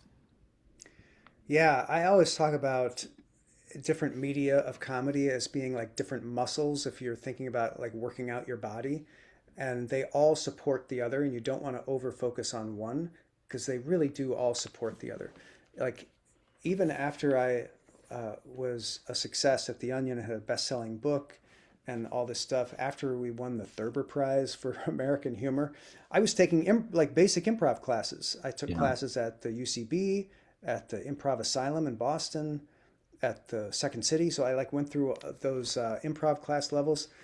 I recommend it to everybody. It's just so great at getting you comfortable in your own skin, getting you to speak comfortably off the cuff on stage. Even if you're just a writer, you want to have that skill because let's say you write a bestseller and they want to put you on TV. Do you want to be nervous and come off terrible, or do you want to be totally like comfortable and be really smooth on TV? So it does also help in the actual writing of the piece because when you have an improviser's brain, you're so much better at coming up with ways to escalate a joke in a piece. Gustavo, aside from those that are overdone, are there any other topics slash characters we may want to avoid? I'm trying to think of any topics or characters that you want to avoid. I made a list, and you can go get it. It's free at howtowritefunny.com/list. And it is a continually updating list of cliches in humor. And I think it's up to 300 or 400 right now. So you can check that out. Alex, did you have any that leapt to mind? No, just I would just use the list because there's so many of them. Yeah, it's a lot. Monica Tufts, I want to know how to balance difficult and sad situations with comedy in a fiction novel. Any tips for balancing this? Well, I've I written a few think. novels, so I'll have Oh some. yeah, you Alex, go go for ahead. it. You go for it. All right.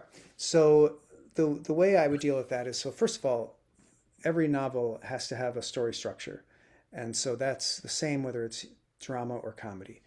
If it's uh, the overall thrust of the novel is a very serious and sad story, comedy is best used as comic relief.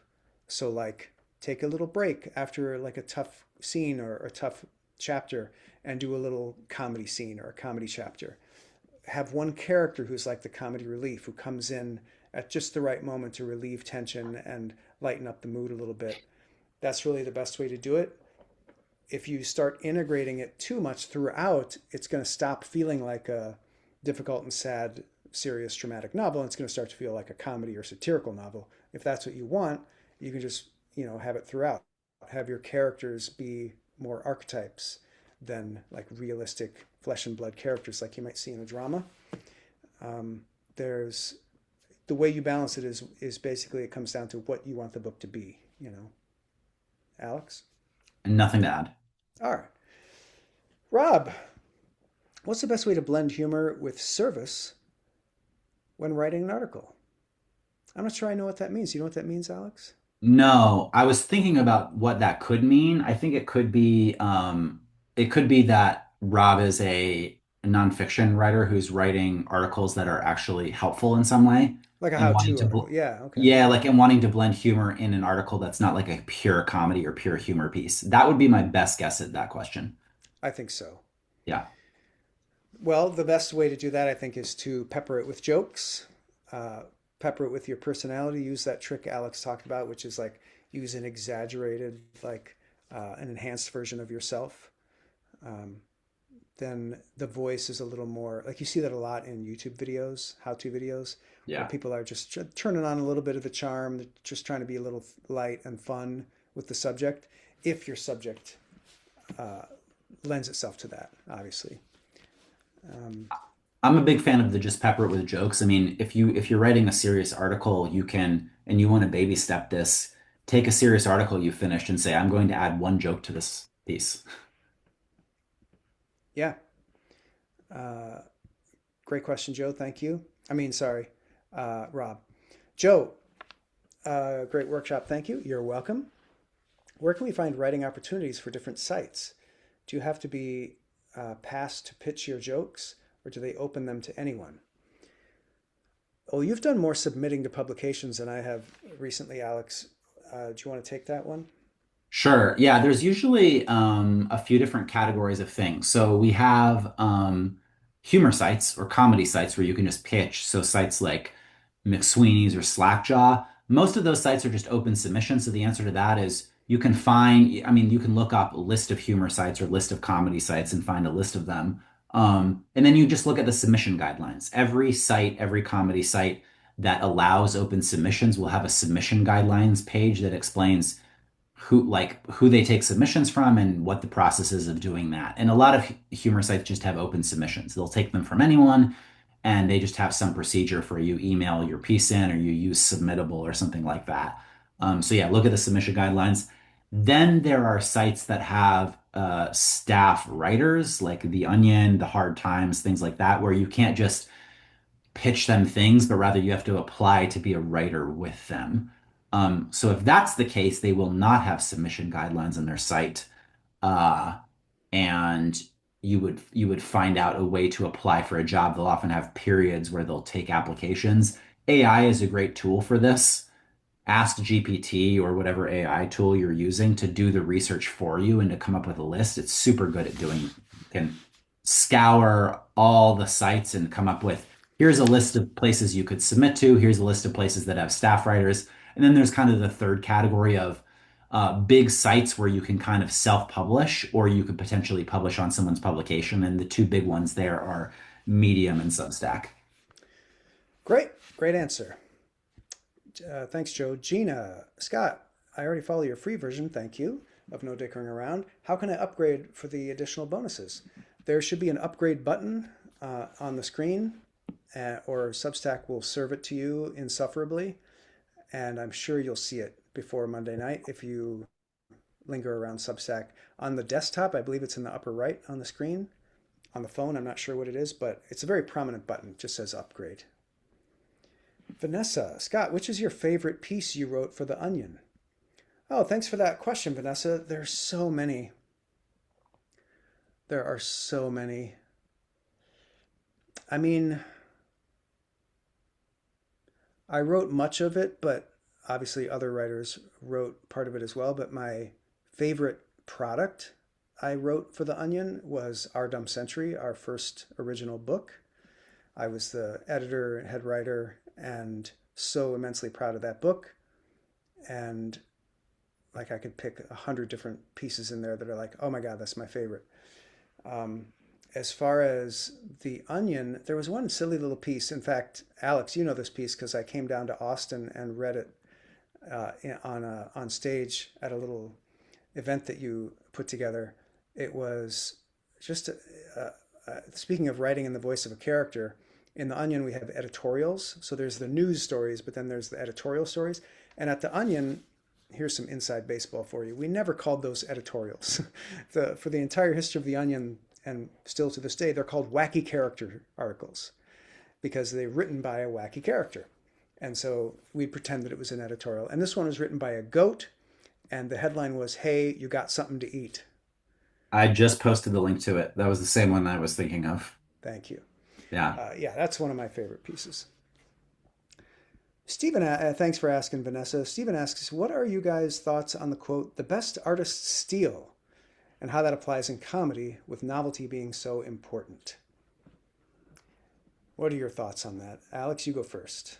I was just realizing that when I earlier posted the Banshees of Inisherin and the links, I posted them only to the hosts and panelists. So I'm currently Oh, copying and reposting them to everyone. Okay, yeah, now I that's put the good. links in. I posted the link to Scott's, to the Goat article, Banshees of Inisherin, and the Almost Friday TV sketch. I have now successfully posted those to everyone, Thank you. not just the panelists. Best artist steal and how that applies in comedy. And yeah, there's that um really popular book by I forget the guy's name. Austin Kleon. Sure. About that. I think the book is maybe called The Best Artist Steal. Uh, but what do I think about that? I'm thinking for a minute. Scott, do you have an immediate riff on that idea? Yeah, I had an immediate thought on that, and that is I've never liked that phrase because I don't think the best artists steal. I think the best artists originate and are visionaries that really change the way people see things. I think you could be said that the most successful craftsmen steal. I think that's probably pretty accurate. And yes, generally when you're doing something, it's not totally original. You're borrowing this from that person and this from that person. You're highly influenced. And also early in your career, you're going to steal. Like I started out when I was a kid copying Mad Magazine. I would draw exactly how they drew. And when I first started doing comedy on stage, I would just steal jokes I heard other people. And that's what every comedian does when they're a kid and they go on stage. They steal other people's jokes. But nobody does that as an adult. I think it's kind of a it's one of those kind of misnomers. It's like a popular thing for people to say, and a guy, Austin Kleon wrote that book about it, and so it gets a lot of attention. I think Picasso even said that, and I just don't agree with it. I think it's wrong, personally. I actually don't have much to add. I think that was very well said. And yeah, I think that quotation is, I think it's a little bit overrated. So yeah, I agree with that and don't have anything more to add. All right, Pastor Funny Podcase says, what a great name. People's parents are giving people such great names nowadays. Just like certain actors and any movie they are in, they look and act the same. Isn't it true with comedy writing? You gave the idea of the jewel thief speech for a trial. Won't it be fun to do it to do wouldn't it be fun to do different ideas like the jewel thief high school career day? Any ideas how you can do many different versions to develop the character skill? You want to grab that, Alex, since you mentioned I that? mean, past your funny podcast, it seems like you kind of answered your own question. You can put that character in as many situations as you want. So you could put the jewel thief in outer space, or you could put them in a situation where you might not ordinarily think of them being in that situation. You know, maybe they also go to church and the pastor has a heart attack and suddenly the jewel thief has to fill in and now they're the pastor. Like, who knows? They could be in any weird, unexpected situation. Um, Yeah, so that's one is vary the context. Yeah, I think if you've got a good character and it's like you get into a flow with a character where it's like, oh, I know this character, I can write in this character's voice, and it just sort of comes off easily. For me, anyway, I start without even trying, coming up with other scenarios for that character to be in that I get really excited about. And so I turn it into, a comic strip or a podcast or something where that character can come back, or a recurring article in the Onion, a recurring columnist, for example. Like I wrote the Smooth B column in the Onion, who was this guy in the 90s who was like, he was totally stolen by the SNL movie Love Man. That was basically the Smooth B character that I was writing. All his columns were written to his one lady, and he was always begging her to come back. That was every Mm, column was like, baby, yeah. please, please, baby, come back. And that was it, the whole column, every week. And it was just really fun and funny, and really focused on all the specific things he could offer her. I will make you frozen peas and they will be delicious, all this stupid stuff. Anyway, have fun with that Pastor Funny podcast. Enjoy. It is one of the funner parts of doing comedy, I think, writing characters. Peter, you're writing a dystopian sci-fi. There's not a lot of comedy in that genre. I'm wondering if that is a barrier or an opportunity. Well, I love that genre, and I have written in that genre as well, and I enjoy partaking of that genre. I like when it's completely dark and serious and there's no comedy. I also wouldn't mind if somebody dropped a few jokes in it.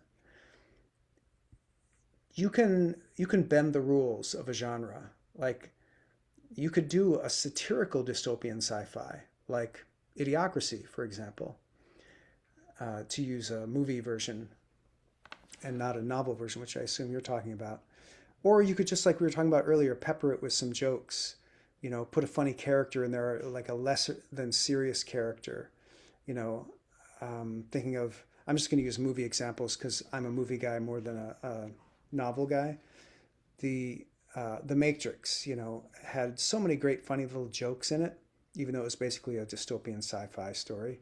Because you have to make a few jokes in a movie if it's a mainstream Hollywood movie. You can't do a, I mean, I guess you can.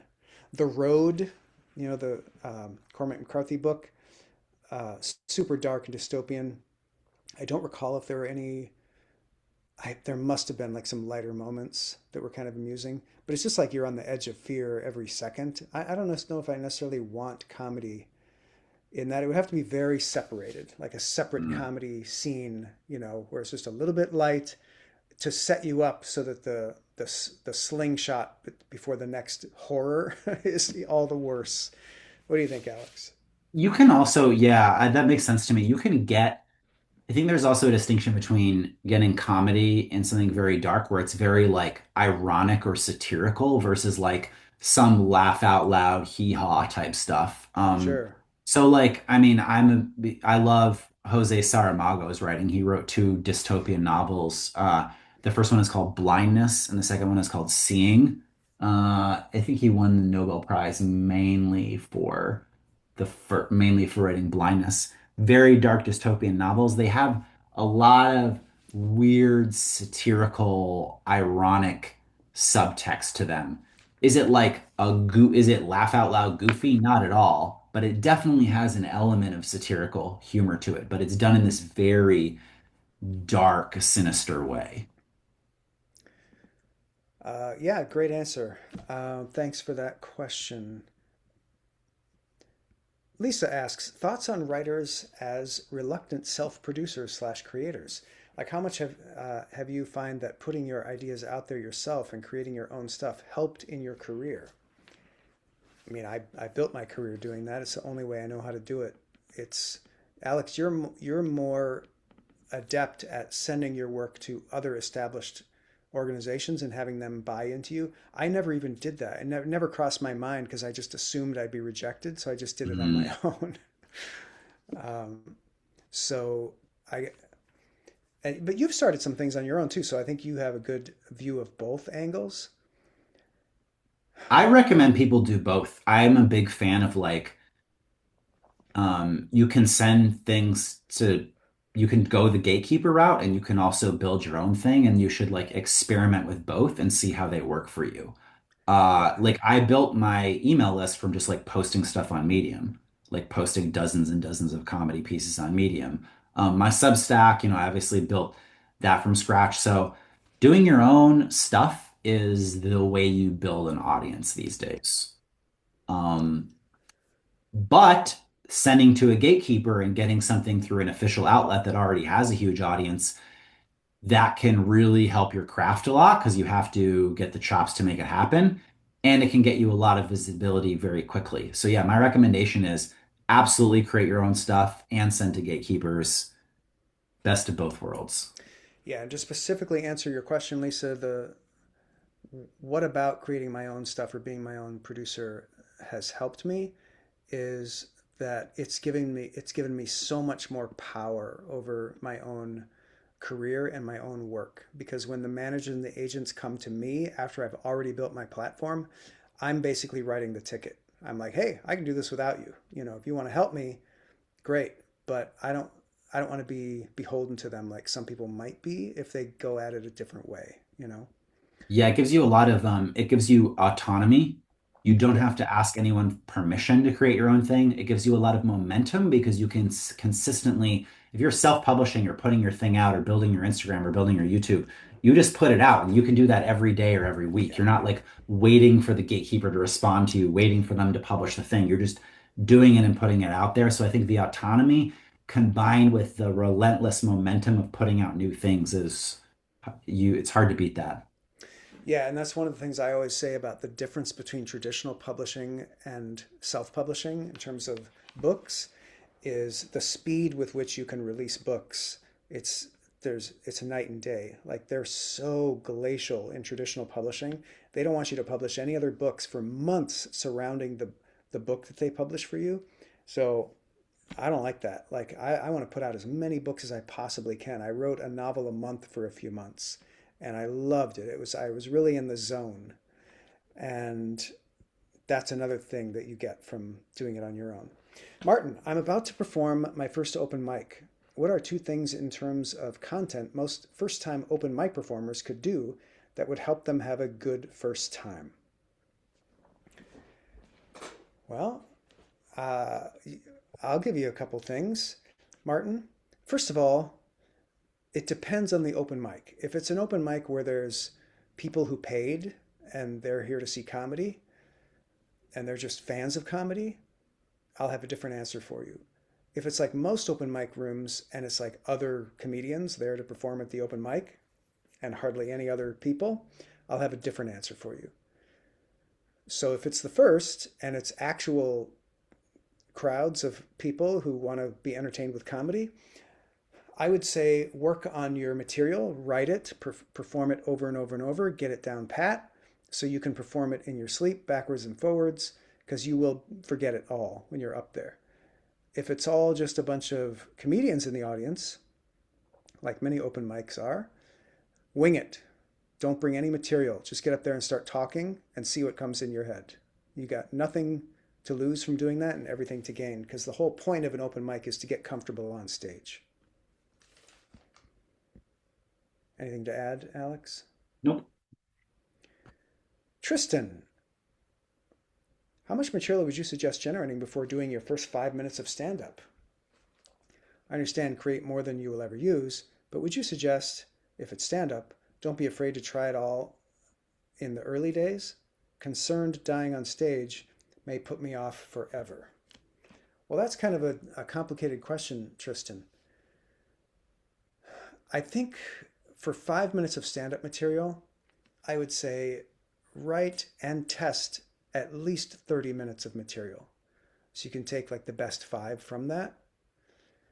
And please don't be concerned about dying on stage. And don't put it in your head that that's going to put you off forever. Know that dying on stage is one of the many crucibles that you have to go through, one of the many threshold guardians that you have to pass through in order to get good at doing stand-up comedy. So when you're bombing, relish that moment and say, oh, this is good. This is good for me. I need this. Try to reframe that in your head. Alex, we're past the 2 hour mark, and we normally do these between 90 and 120 minutes. How many more questions do you think we ought to take? The perfectionist in me sees that there are seven more and wants to just answer all of them. Darcy, could you be kind and count the seven? So because people might add more, and then I Oh, think I I shut off the question stream at 2:30 p.m. Central. so So there's no more there's questions coming in. no more Yeah, coming so in. we Yeah. can get through these seven. I'm good to do it if you are, Scott. Yeah, we're blowing through. Hello, create fun. Do you mind me reading all the questions, Alex? I'm kind of a Keep going, question yeah, reader. please. All right. Good day. Thanks for the webinar. I am a bilingual person. I started stand-up comedy for French public. How can you advise me? Do you think that some of my French jokes can pass for a UK or English-speaking crowd? Because every culture has different ways of grasping jokes or references. A bit confused with that. Yeah, so create fun. I have a coaching client who speaks Hindi and English as his primary language, but he learned Spanish and is a fluent Spanish speaker. And he found that the Spanish audiences were enjoying his comedy so much more than his English speaking audiences. And that's just one example, but you need to test like trying comedy with an audience that speaks primarily one language when you may not speak that language primarily, and test it and compare it to when you speak the same language as the audience fluently. Because there are certain accents that certain nationalities or language speakers find funny for whatever reason, certain attitudes. And you kind of have to do a little trial and error to figure out what those are. And that sounds fun to me. That sounds fun. Like in American English, the Indian accent is much funnier than the French accent. Like we just find Ah, that funnier. We laugh at that. But in another language, maybe it's different. You know, there might be a language where the French accent is funny. All right. So you can try it, like in the UK, see what happens. Yeah, and I don't know all the. Yeah, I would have to be a comedy math whiz to know all the different languages and how they are perceived by all the other languages. That would be tough. Emily, in the same vein of spontaneity and chaos, what are the benefits and drawbacks of free associating into a speech to text tool or app while you're walking or driving, etc.? You want to take that, Alex, since you were talking about free yeah, association? the biggest drawback is that you'll be free associating while you're walking, and you'll walk into an entire family that are all eating ice cream cones, and they'll all drop their ice cream cones and blame you. That's the big drawback. I think try it out and see what differences it hits for you. I think, yeah, like if you're writing, environment matters and the medium matters. So to me, it can be fun to like get a paper journal. I go to Zilker Park near where I live and I write comedy ideas while sitting on the blanket and people watching and being in nature. Gives me a little bit different context than like banging away on the laptop at a coffee shop. Both are good. I think similarly, pulling out the phone and free associating while you're on a walk could hit a little bit differently. So I would say it's just going to put your brain in a slightly different space. And I think you should do all of them and see how it lands for you. Great advice. Great advice.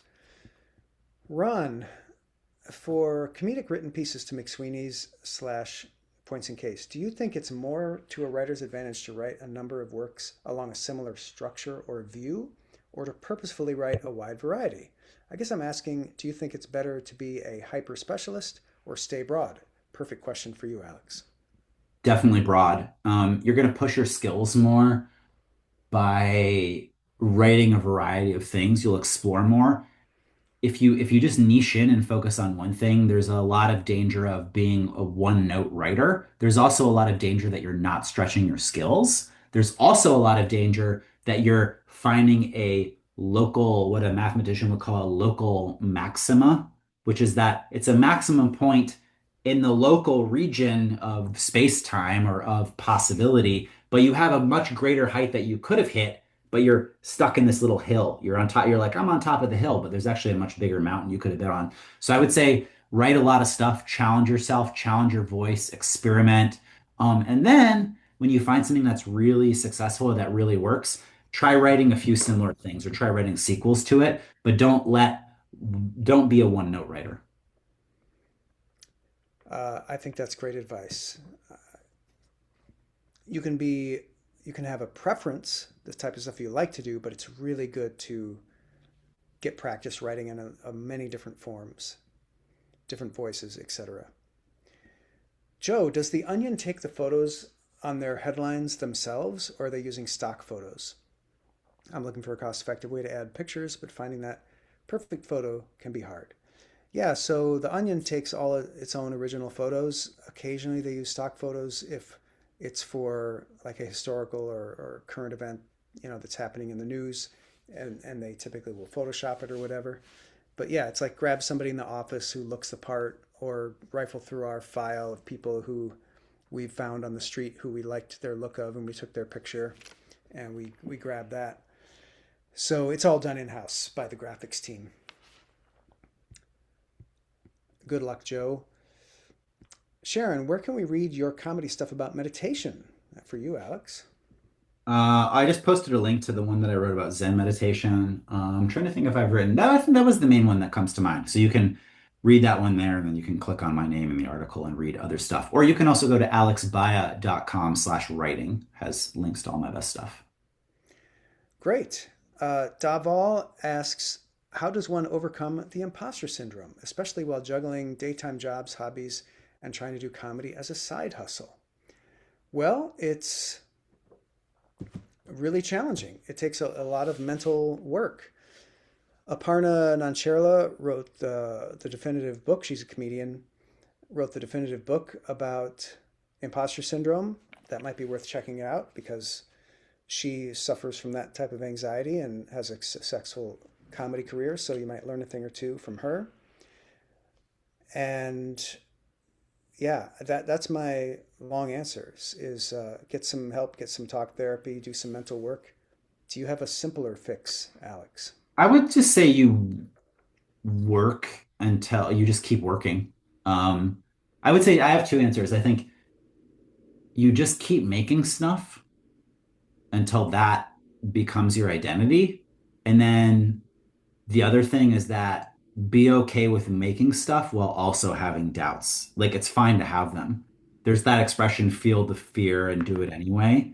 It's like, it's fine to feel it. It's okay to feel imposter syndrome and just be like, yeah, that's just a thought I have. To go back to the meditation, right? It's like, that's a thought I have. My crazy fucking brain, for some reason, is like, you're an imposter. Like, okay, thanks. I'm not going to listen to that or pay attention to that. I'll keep making things, but thanks for letting me know. Yeah, good answer, Alex. Good luck with that, Deval. And Darcy, I'm so sorry. I only asked Alex earlier if he would stay for the 7 questions. I didn't ask you, and here you are. So thank you for staying. No problem. And we're done. That's all our questions, and that's the end of the webinar. So thanks for coming, everybody. Those of you who stuck around, really appreciate it. Hope you got a lot out of it, and I hope to see you in the computer moving forward. Thanks, everyone. Had a blast. See you around. Bye, everybody.